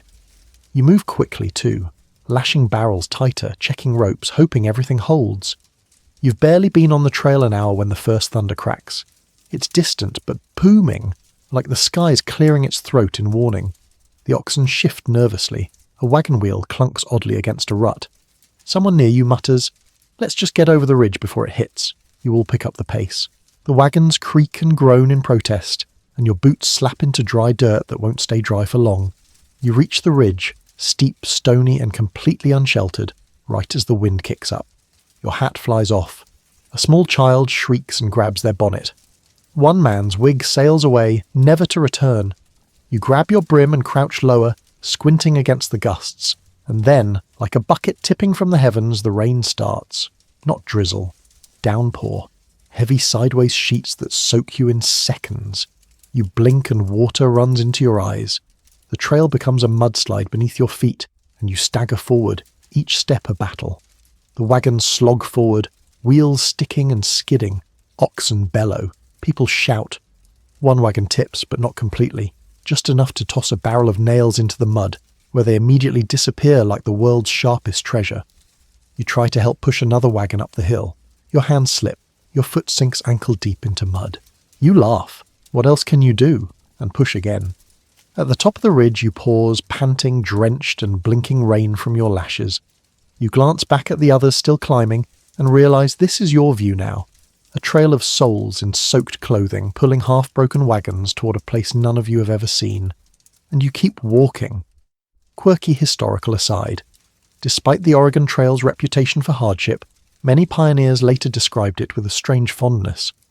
Letters and journals often read, "It was terrible, I miss it."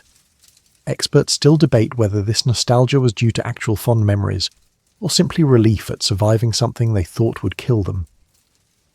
By late afternoon, the storm finally eases. The sky lightens, the wind calms, and the clouds begin to drift, lazily now, like they never meant to cause trouble. The camp is a mess, mud-soaked wagons, torn canvas, someone's dinner entirely waterlogged, but there's a quiet relief hanging in the air like a collective soggy exhale. You sit on a rock, letting your clothes steam dry in the weak sun. You eat jerky with the numb fingers. It tastes like survival. Everything does now. A boy walks past you barefoot, squelching with every step, holding a worm like a trophy. "It's for the stew," he says. You pray he's joking. You're not sure he is. Someone wrings out a pair of bloomers. Someone else digs a new fire pit. You help pitch a tent that looks like it fought a bear and lost. By evening, things are functional again. Not good, but functional. Dinner is a mixture of whatever was least soggy. Mostly potatoes, mushy carrots, and something brown that might have once been bread. You eat it with quiet gratitude. The sun sets behind torn clouds, casting gold and pink reflections across puddles and shiny wagon wheels. It's beautiful in a muddy, battered sort of way. Around the fire, someone starts retelling the story of the time 2 oxen got stuck in a bog and had to be rescued by a man in nothing but a bonnet and boots. You laugh. Everyone laughs, even the widow, who hasn't cracked a smile in days. That's the thing about the trail. It doesn't care about your plans, your pace, or your feelings. But somehow, you're still here. So you take that moment. You lean back. You watch the stars poke through the gaps in the clouds. You listen to the slow hum of tired voices and distant cowbells, and you think, we made it over that ridge. We'll make it over the next one too. You don't so much wake up the next morning as reboot. You open your eyes slowly, brain sputtering to life like a wagon wheel catching on a rock. Everything aches, but it's a dull, familiar sort of ache now. Trail pain, you call it. It's become part of you. Just another item in your invisible pack. The air is crisp today, freshly scrubbed by yesterday's storm. The grass glistens. The ground squishes but holds. You sit up, stretch your spine until it pops in 6 different places, and mutter something unintelligible that probably translates to "I exist." You step outside and find the world pleasant, breezy, cool. It smells like damp earth and pine.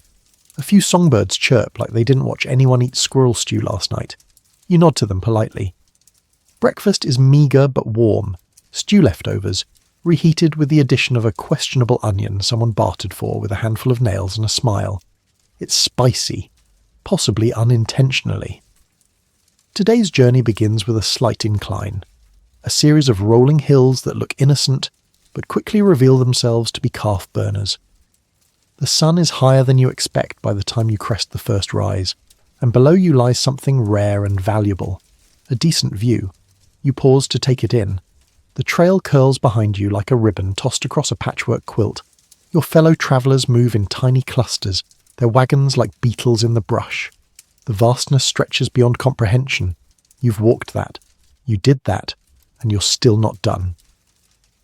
A few miles ahead, there's a dense grove of cottonwoods, your next destination. The rumour is there's shade, maybe even wild herbs. Some even whisper of mushrooms, though one guy warns. Last time we tried mushrooms, Martha didn't blink for 3 days. Trail mushrooms, gamble or miracle. Scholars remain divided. By late morning, the cottonwoods offer cool shade and a temporary reprieve. The group stops to refill canteens and let the oxen graze. You sit on a fallen log and take off your boots, wiggling your toes and watching a beetle slowly climb over a twig like it's crossing the Rockies. A man walks by and offers you something wrapped in cloth. You unwrap it.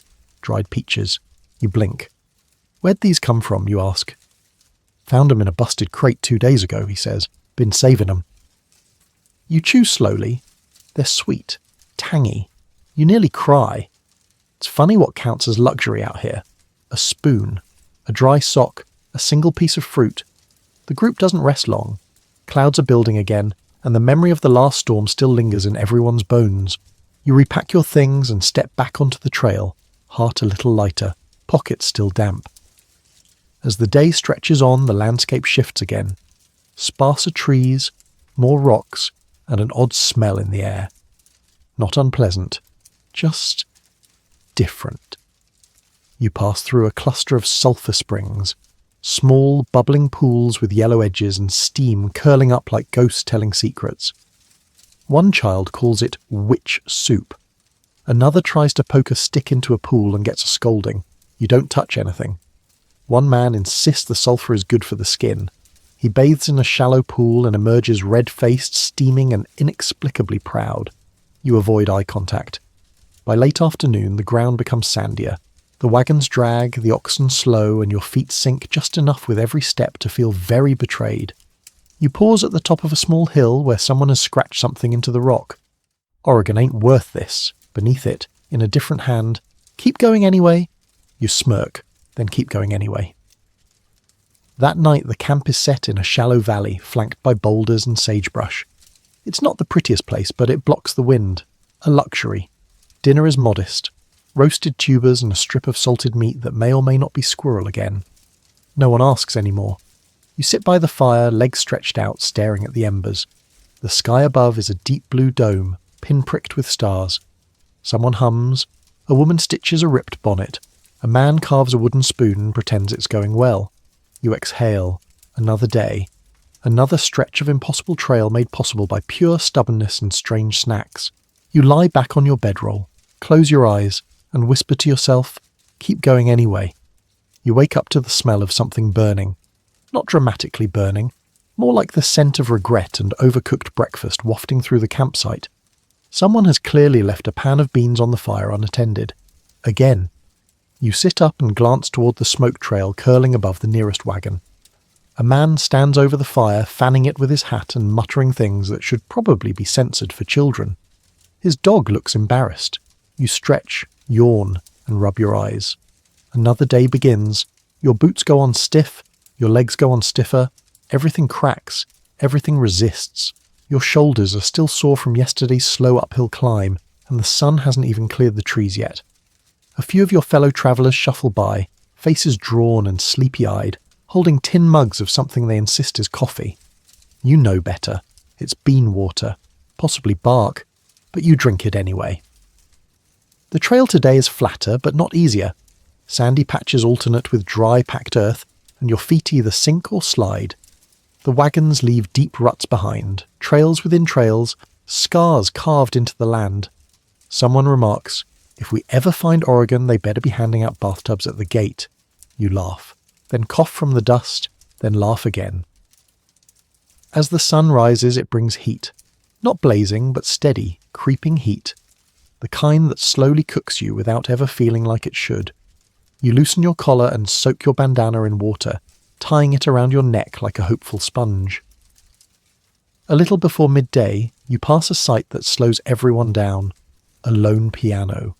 Yes, a piano. Sitting just off the trail in the grass, half covered by a faded quilt and surrounded by weeds. Everyone gathers. Someone touches the keys. A sad, sour note hums out, half mournful, half mocking. One woman clutches her chest like she's seen a ghost. "That's the same model my aunt had in Boston," she says. Another person suggests trying to play something. A third gently reminds them that it's been rained on for probably 3 years. Turns out leaving a piano on the trail wasn't unheard of. Many pioneers brought far too much. China cabinets, armchairs, full sets of silverware. They imagined a life of comfort after hardship, but reality stripped those luxuries away, one item at a time. Experts still debate whether this was optimism or delusion, or both. You linger a while near the piano, imagining who left it and why. Maybe they cried, maybe they argued, maybe they simply dropped the cover, turned their backs, and never looked again. You move on. Everyone does. Later, as the sun reaches its highest point, the trail winds into another dry basin, a wide flatland with no trees, no shade, and no mercy. The heat reflects off the cracked ground in shimmering waves. You squint. The world ripples.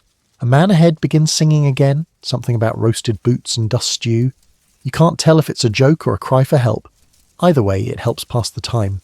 Someone spots a coyote in the distance. It watches silently from a rocky outcrop before disappearing. No threat, just curious, like everything out here. You pass a strange pile of rocks arranged in a pattern, spirals, loops, a kind of primitive symbol. No one knows who placed them or why. Native, fellow travellers, an exhausted child with too much time and not enough toys. Quirky trail detail. Many emigrants left messages in stone, sticks, or even ox bones. Roadside art of sorts. Some were directions, some were warnings, some were just boredom carved into the land. Eventually the basin gives way to a shallow slope, and as you climb, you spot something on the horizon. Smoke, not fire, campfire. You perk up. A group, maybe a trading party, or another wagon train. As you approach, you see 4 wagons clustered under a rocky overhang. They wave. You wave back. You exchange news, supplies, and a few too detailed stories about illnesses best left to the imagination. One man offers tobacco, another offers dried peaches in exchange for nails. There's laughter, swapping, even brief flirtation. You feel almost civilized. These meetups were lifelines, opportunities to hear if the trail ahead was worse, better, or impossible. Experts note that while the trail was isolating, it also forged brief, powerful communities. Fleeting connections that sometimes saved lives. You camped together that night. One big circle of wagons, fires, and overlapping stories. Dinner feels festive. There's real salt. Someone brought chili powder, someone else brought whiskey. You sip a thimble's worth and feel it hit your stomach like sunlight. Later, someone tries to play a tune on a broken harmonica. You clap anyway. You sleep beneath the stars, belly full and heart slightly lighter.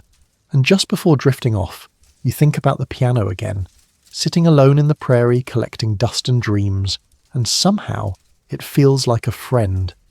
You wake up to the smell of firewood and something sizzling. Bacon? No. Wishful thinking. It's probably salted pork crisp to the edge of recognition. Still, your stomach growls like an unsupervised oxen team, and you sit up, eyes crusted, limbs slow, hair resembling a bird's nest someone gave up on halfway through. Around the wagons, the joint camp is already in motion. There's laughter. Actual laughter. Someone's baby is chasing a chicken.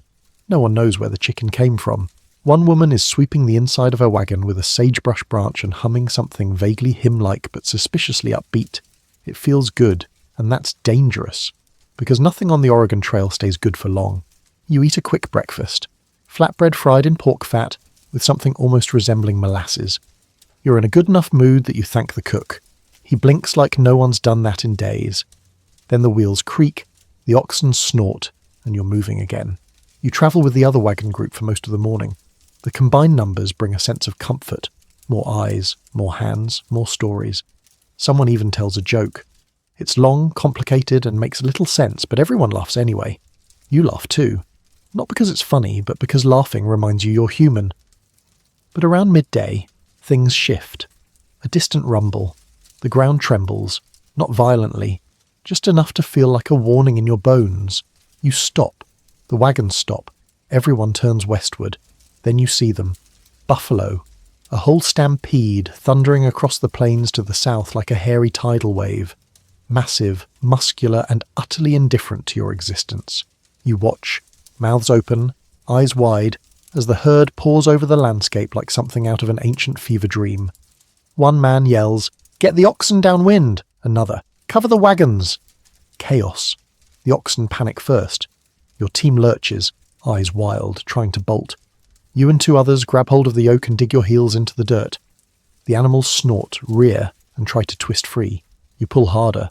Mud flies. Someone gets knocked down. You don't see who. Then the buffalo pass. Close, but not into your camp. Maybe 100 yards away, maybe less. The sound is indescribable. Thunder, wind, drums, hooves, earth. You feel it in your ribs.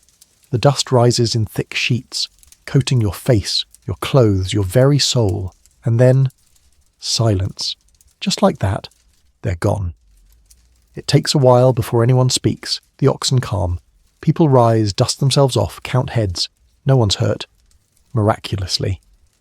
Buffalo stampedes weren't uncommon, but they were unpredictable. Historians estimate some herds in the early 1800s numbered in the millions. Some travellers reported watching herds cross for hours, even days. Experts still debate whether firing guns to scare them off helped, or just made everything worse. You all decide to move on quickly, before nature thinks of another way to try and end you. The rest of the day passes in cautious quiet. Even the kids are subdued. You see a child holding a small carved buffalo from wood, made just minutes after the stampede. It's impressive and eerie. As the sun begins to set, your groups decide to part ways. The trail forks. One path is known, longer, safer. The other shorter but rougher terrain and less water. The classic dilemma. Your group chooses the known route.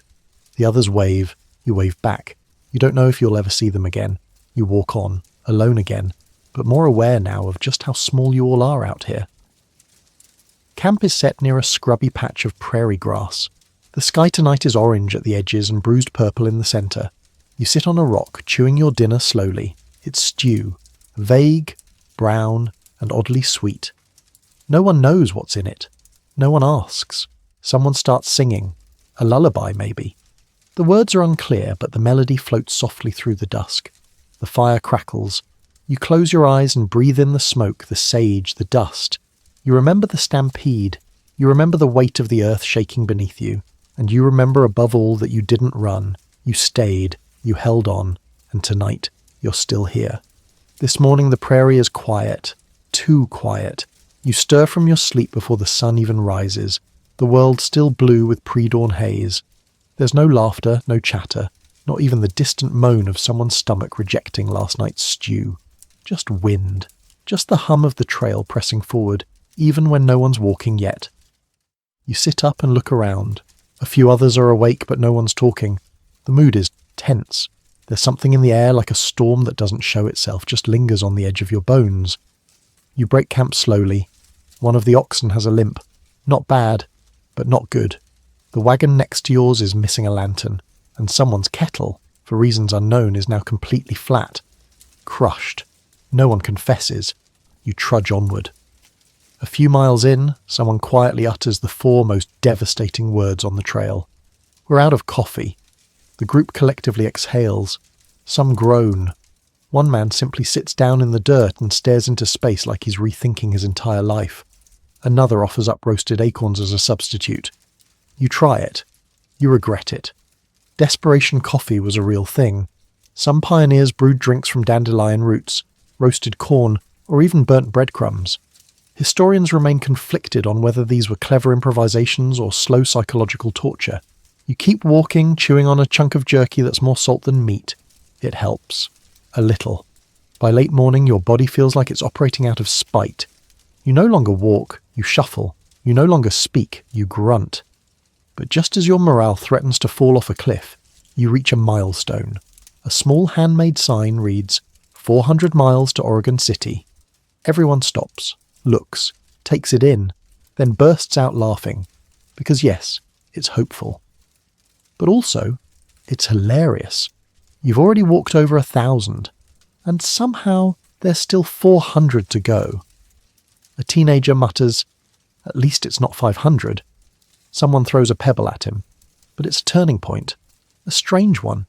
You expected the final stretch to feel like a finish line approaching, but instead it feels like a boss battle you're still underleveled for. The terrain shifts in the afternoon. More hills, not mountains, yet.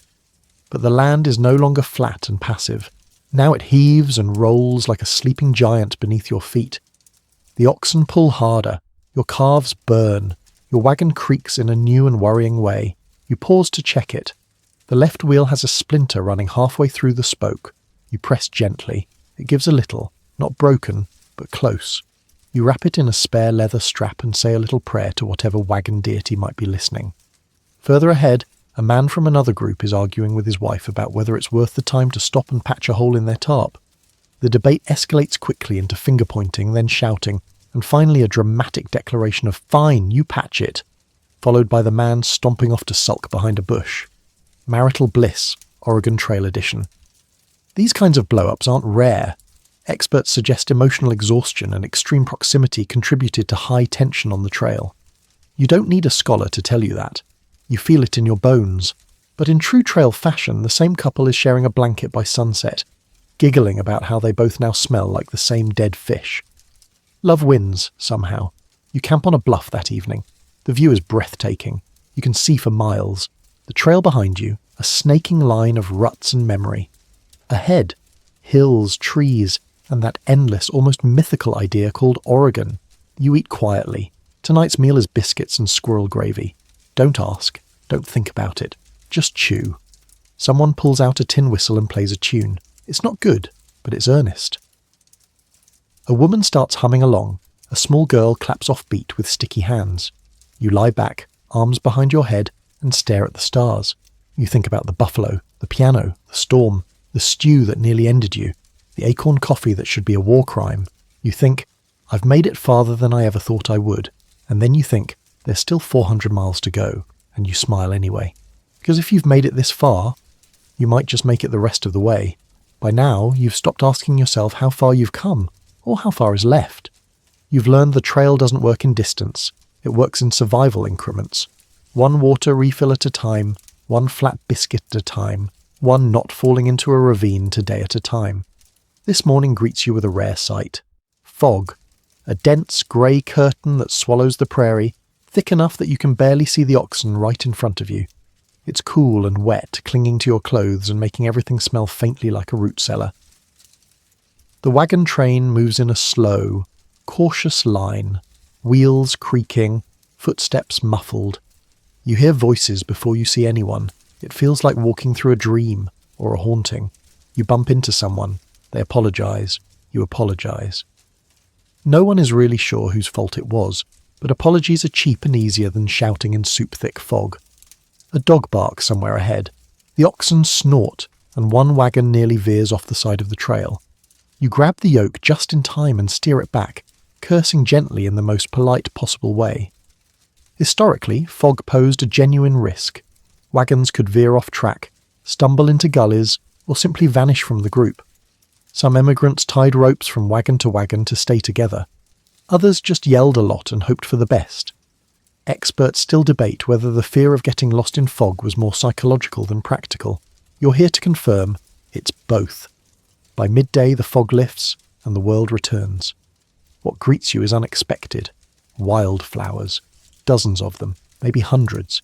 Pinks, yellows, purples, growing in tufts across the plain like someone took a paintbrush to the prairie. You stop and stare. So does everyone else. A woman bursts into tears. No one mocks her, not even the teenage boys. You step off the trail and pick one. Just one. A small, violet bloom. You tuck it behind your ear without thinking. It smells like real things. Alive things. Hopeful things. Later the trail bends toward higher ground. The slope is mild but relentless. You find yourself pushing with your arms as much as your legs, and your shirt clings to your back like a damp promise. The wagon wheels creak louder. The oxen breathe harder. Halfway up, a boy behind you throws up. No one reacts. Someone hands him a cloth. Someone else gives him a sip of water. Then everyone keeps walking. Welcome to the trail, where gastrointestinal drama earns you sympathy and forward momentum, but never pity. At the top of the ridge, the view is confusing. You were expecting more prairie, maybe some trees. What you see instead is rock, and cliffs, and switchbacks, and a trail that zigzags down like a child drew it with a shaky hand. You squint. You're not sure it even is a trail. Someone behind you whispers, "That can't be it." It is. This is what's called a descent, and it's one of the most dangerous parts of the journey. You unload the wagon. Half the weight must be carried by hand. Barrels, crates, sacks of flour. You bind rope to the back axle to slow the descent. You wedge sticks under the wheels to keep them from turning too fast. Your job now is not walking, it's braking. You guide the wagon down 1 foot at a time, body leaning back, arms locked. The oxen grumble and shuffle awkwardly, their hooves slipping on loose gravel. One wagon ahead of you loses control. It happens fast. A snap, a shout, a crash. The wagon barrels down the slope, crashing through bushes and over rocks, finally slamming into a tree. The front wheel explodes in a shower of wood. Supplies scatter. The family stares in stunned silence. No one's hurt, but the damage is real. No time to dwell. Your descent continues. By the time you reach the bottom, your arms are jelly and your shirt is soaked. You collapse onto a patch of grass and stare up at the sky, panting. Then you laugh. Not because anything is funny, but because you didn't die. And out here, that's honestly hilarious. Later, camp is set beside a shallow stream that trickles through a rocky bed. You soak your feet in the cool water and feel your pulse slow. A man upstream sings a lullaby to no one. A girl is braiding her doll's hair with actual flower stems. Dinner is cornbread and something someone is calling river chowder. It's mostly beans. It's fine. As the fire burns low, you sip tea made from pine needles and pretend it's fancy. You touch the flower still tucked behind your ear. It's wilted now. But you leave it there. Because for just a second today, the trail gave you something beautiful. Today begins with silence. Not the uneasy kind, but the rare, golden kind. Where no one's yelling, no oxen are snorting, and nothing's on fire. The air is still cool. The sky's wide and washed in pale lavender. You sit up in your blanket and for a split second forget where you are. Then your back cracks in 3 different directions and reality reasserts itself. You slept in your boots again. You regret that. Breakfast is simple. Leftover cornbread crumbled into hot water with a pinch of salt. One of the kids calls it trail pudding. It's terrible. You eat 2 servings. The wagons start rolling early today. There's a quiet momentum, a shared unspoken agreement that everyone just wants to move.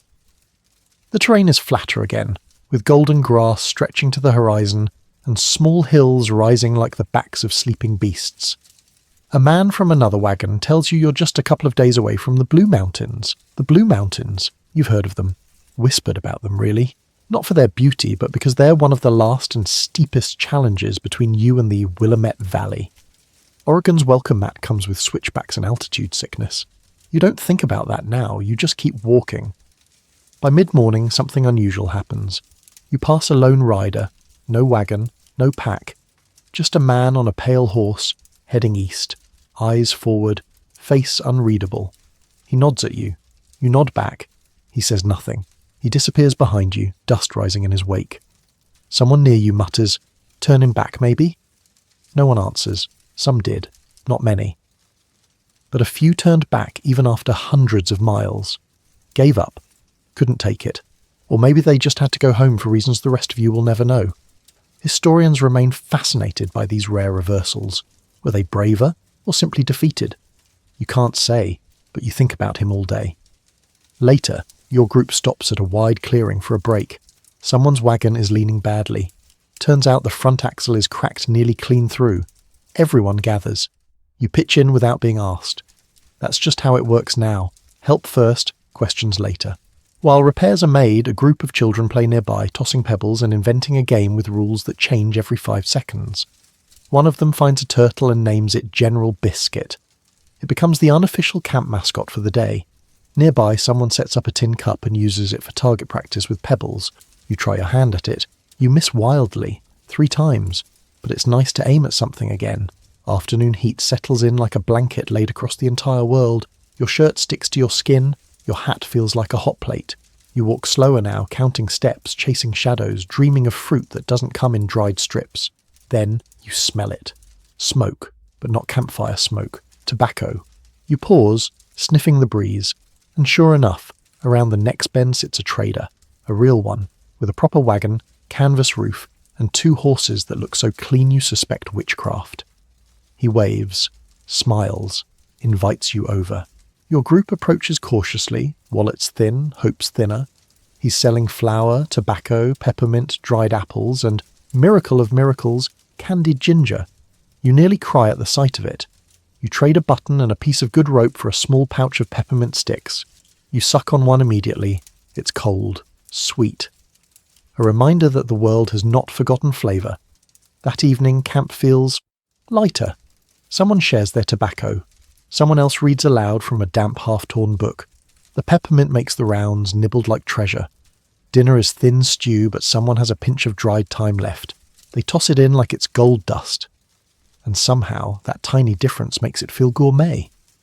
Around the fire, a man plays a sad tune on a jaw harp. The melody twangs softly, bouncing between laughter and memory. You stare at the flames, peppermint still tingling on your tongue, and think about how strange it is to be grateful for a root, a wagon, and one kind-eyed stranger with candy in the middle of nowhere. As you bed down, someone drapes a canvas tighter across your wagon to shield from wind. You murmur a thank you, they nod and move on. You lie there, eyes open, listening to the soft rustle of grass and the wind whispering over the plains. And you think, maybe it's not just about reaching Oregon. Maybe it's about all of this. The absurd, the painful, the small joys that make the trail worth remembering, even if your feet never quite forgive you. You wake to the sound of arguing. Not yelling, just two men engaged in that special kind of low, sharp, tired bickering that only happens when both parties are too exhausted to throw actual punches. Something about beans. Something about someone not sharing them fairly. One accuses the other of hoarding. The other insists it was emergency backup beans. You roll over and sigh. It's going to be a long day. You rise slowly, back sore, mouth dry, and immediately stub your toe on a rock that's been next to your bedroll for 2 days. You swear softly into your sleeve because that's just what the Oregon Trail does. It gives you small, manageable pain over and over, like a polite but relentless bully. Breakfast is more cornbread, now fully stale. You dip it in weak coffee and chew as if it might eventually fight back. A child nearby complains that their biscuit smells like feet. Their parent nods and says, "That's just how biscuits are now." You move out early because today, you're approaching the Blue Mountains. From a distance, they don't look too terrifying. Just bluish bumps rising from the land like gentle humps. But everyone who's been through them says the same thing. Don't trust the view. They look small until you're in them. Then they eat you. So that's comforting. The trail tightens. Pine trees reappear, tall, ancient, and smelling faintly of sap and wood smoke. The air is cooler. The sky narrows. You're not on open plains anymore. You're threading through history, between old stone and wind-bent branches. The incline is slow, then sudden. You lean into it, using your whole body to push forward. Your thighs burn. Your shoulders scream. Your oxen begin to wheeze like asthmatic cows. You pat them gently. They do not thank you. Then, disaster. A wagon ahead takes a sharp turn too fast and tips. Not fully over, but badly enough that one wheel cracks and the entire left side sinks. Flour spills across the trail like white confetti. A barrel bursts. People scramble. You drop your bag and run forward. Hands grab ropes. Voices shout. The oxen rear slightly. Someone throws a blanket over one's eyes. You and 2 others push, lifting the wagon just enough to slide a log under it. The cracked wheel groans but holds. They're safe. Barely. No one's hurt. A sack of beans, however, did not survive. They'll mourn it later. You keep moving. The air thins as you rise. Your breath becomes shorter. The trees grow closer. Shadows stretch across the trail like fingers, and the silence becomes almost holy. Only the crunch of boots and the occasional ox fart disturb it. You stop at a small spring to refill your canteen. The water is cold and clean and makes you want to cry. A man soaks his whole shirt in it and wears it like a cape, declaring himself the Duke of Damp. It gets a laugh. Trail humour is weird, but necessary. Quirky detail. Some pioneers used to give each hill a name. Devil's Staircase, Misery Bluff, Not Again Ridge. A way of coping, naming pain made it manageable. You try to name today's climb, Whimper Rock. It fits. As the sun starts to fall behind the trees, the group finally stops at a narrow clearing. Camp is made hastily. Everyone is too tired to be particular. Tents go up at strange angles. Someone accidentally lights 2 fires at once. Another person sits on a pine cone and curses so poetically that someone writes it down. Dinner is minimal, a weak broth, bits of old jerky. Someone passes around a tin of salt and you treat it like powdered gold. But after dinner, the mood shifts. Someone starts telling stories. Tall tales, real ones, a few in between. A woman talks about a cousin who swore he saw a ghost in the hills. A man claims he once punched a raccoon that tried to steal his cornbread. No one questions it. Someone else just says, "Same," and keeps sipping pine needle tea. You lie on your blanket later, staring at the dark silhouette of trees against the sky. Stars blink between branches. Owls call in the distance. The mountain air is sharp and clean, almost like breathing a new kind of world. And you think, if this place didn't try to kill me every 4 hours, I'd love it here. You drift off to sleep with sore legs, a sore back, and a heart that feels weirdly light. You climbed a mountain today, and tomorrow you're going to climb more. You wake to the sound of coughing, not the usual "I swallow dust" sort. This one's deeper, wetter. It echoes through the thin morning air like a warning bell no one wants to answer. You rise slowly, rubbing your eyes, your breath visible in the mountain chill. The trees are still dark shapes against a bruised sky, and your blanket is damp with dew. You pull it tighter around your shoulders and walk toward the sound. It's the boy from the neighbouring wagon. Pale, sunken cheeks, lips cracked. His mother holds him close, whispering, dabbing his forehead with a cloth that stopped being clean a week ago. You don't need to ask what's wrong. You've seen this before. Dysentery. The great villain of the Oregon Trail. Not wolves, not outlaws, not even starvation. Just water gone wrong, dirty hands, shared ladles. A single mouthful of invisible doom. It takes the strong and the small, quietly, quickly. No one says it aloud, but you all know. Someone offers herbs. Someone else shares the last of their ginger. A man digs out a pinch of dried mint. Everything is tried. Nothing feels like enough. The wagons still need to move. That's the cruelty of this place. Grief doesn't stop the geography.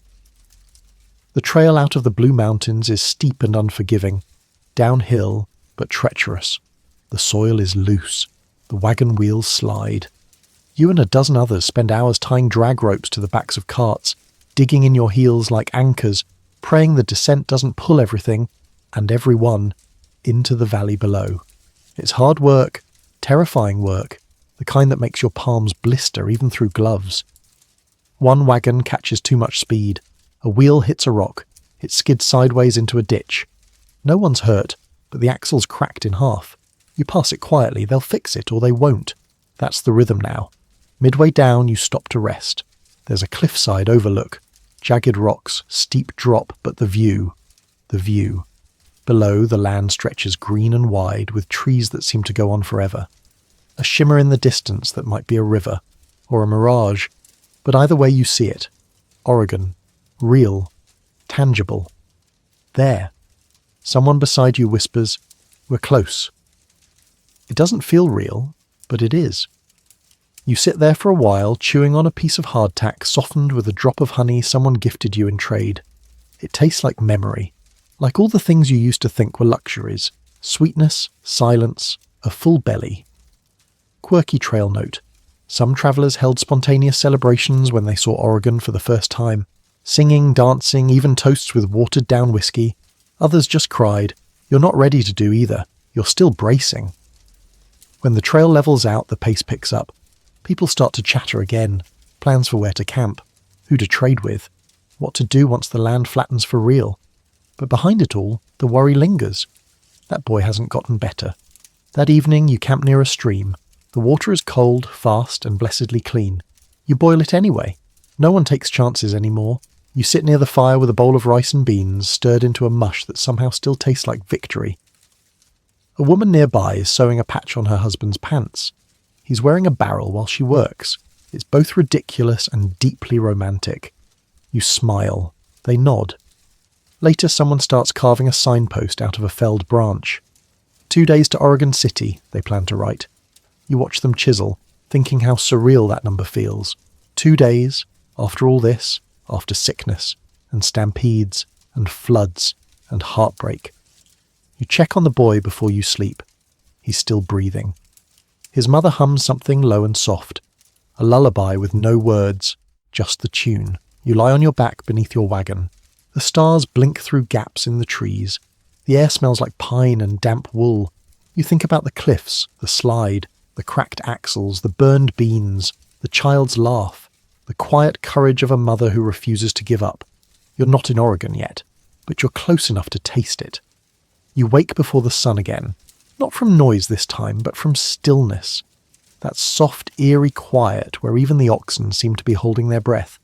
The air is thick with morning fog, cool and gentle on your face. You stay curled in your blanket for a moment longer, listening to the slow rhythm of someone stirring a fire and the soft crunch of feet on dry grass. Then the sound you've been dreading breaks the silence. A cry. High-pitched, raw and short. You sit up. It's the boy's mother. Just one sound. Not repeated, not loud, just one small sharp crack in the air. You don't need to ask. The boy's gone. You don't look. No one tells you to. You simply lower your head and sit still. Around the wagons, the usual sounds of morning move slower. Cooking is quieter. Boots scrape with less urgency. A blanket flaps in the wind and someone gently secures it with a rock. There's a service at sunrise. Small. Silent. Someone reads from a Bible, their voice barely above the wind. A few words about mercy, about peace. A stone is placed. A bundle of flowers, the same kind you saw 2 days ago, is left beside it. Then you move on. Because you have to. The trail is softer now, flatter, like the land is finally exhaling.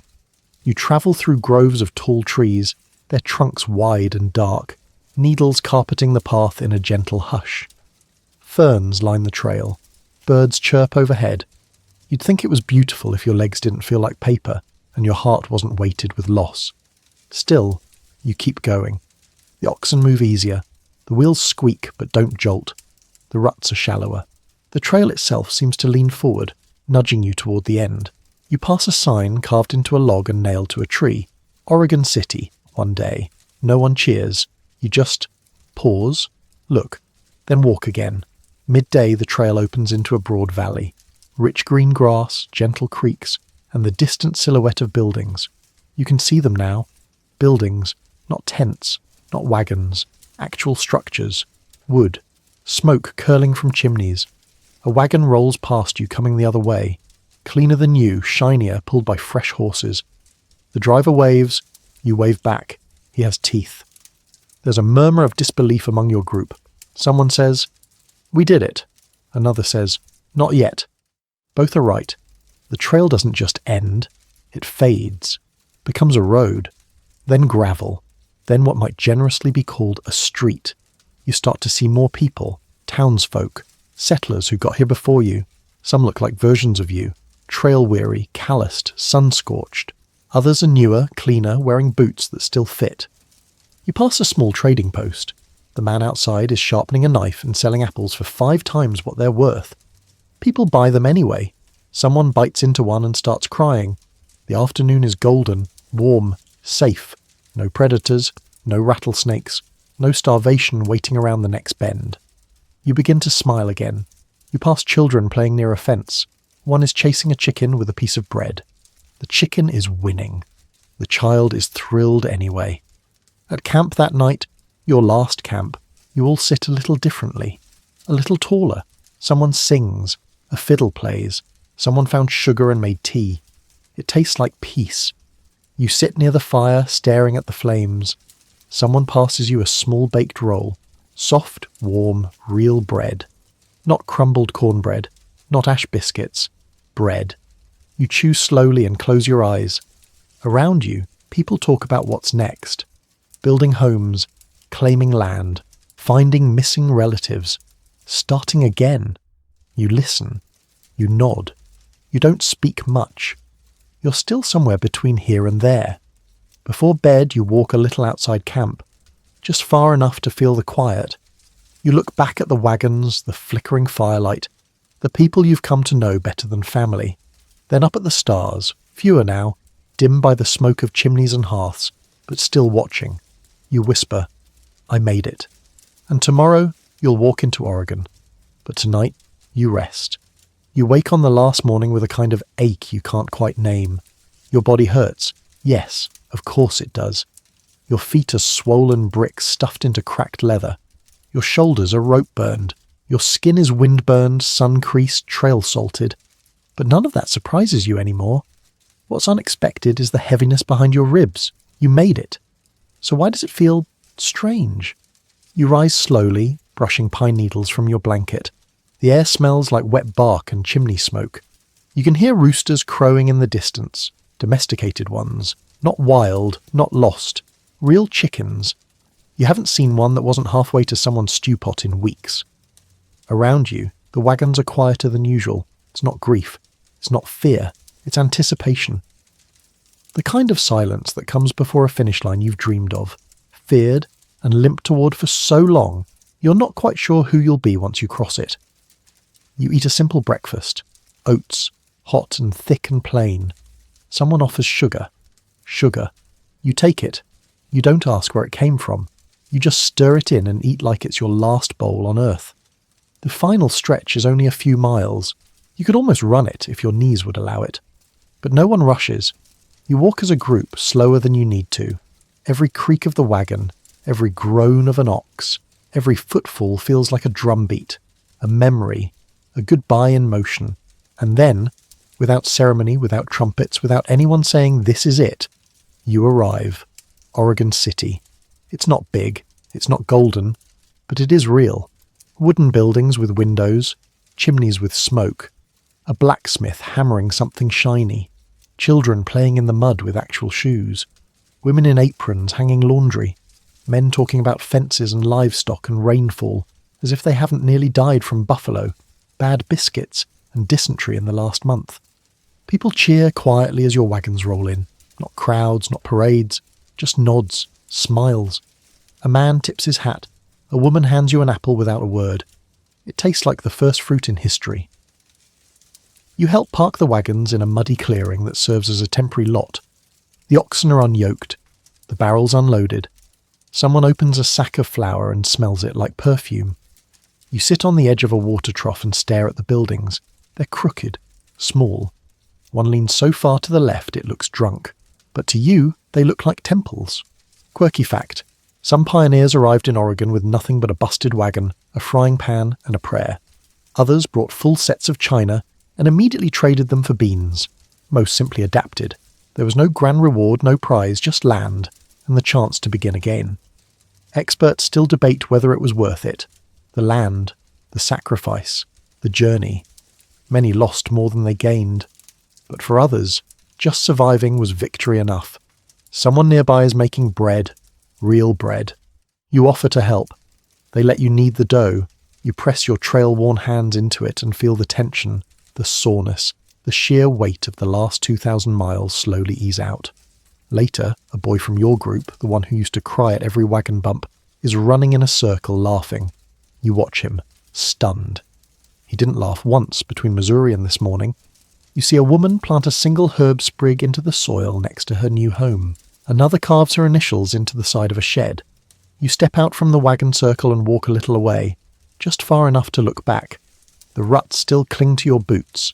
The dust is still in your cuffs. But Oregon stretches ahead now, wide and green and whispering. You think of every step, every fall, every face lost or left behind, and you whisper, one more time, you made it. You don't cry. Not quite. But your throat gets tight. You look at your hands, and you start to build. And now, you can rest. You've walked thousands of miles, through storms and dust, across rivers and ridges, into silence and sickness and strange, unexpected laughter. You've shared food, fire and fear with strangers who slowly became something else. Not just fellow travellers, but parts of your story. You've tasted wild berries and bitter coffee, boiled boots and dust-thick stew. You've held the reins of stubborn oxen and patched the wheels of half-broken wagons. You've waded through the fog of grief, the comedy of trail snacks, the quiet ache of nearly giving up. And still, you didn't. You crossed the plains, you climbed the Blue Mountains, you stepped into Oregon. But more than that, you carried yourself the whole way.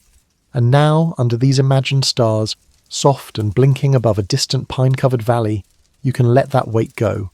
Let your shoulders drop. Let your breath slow.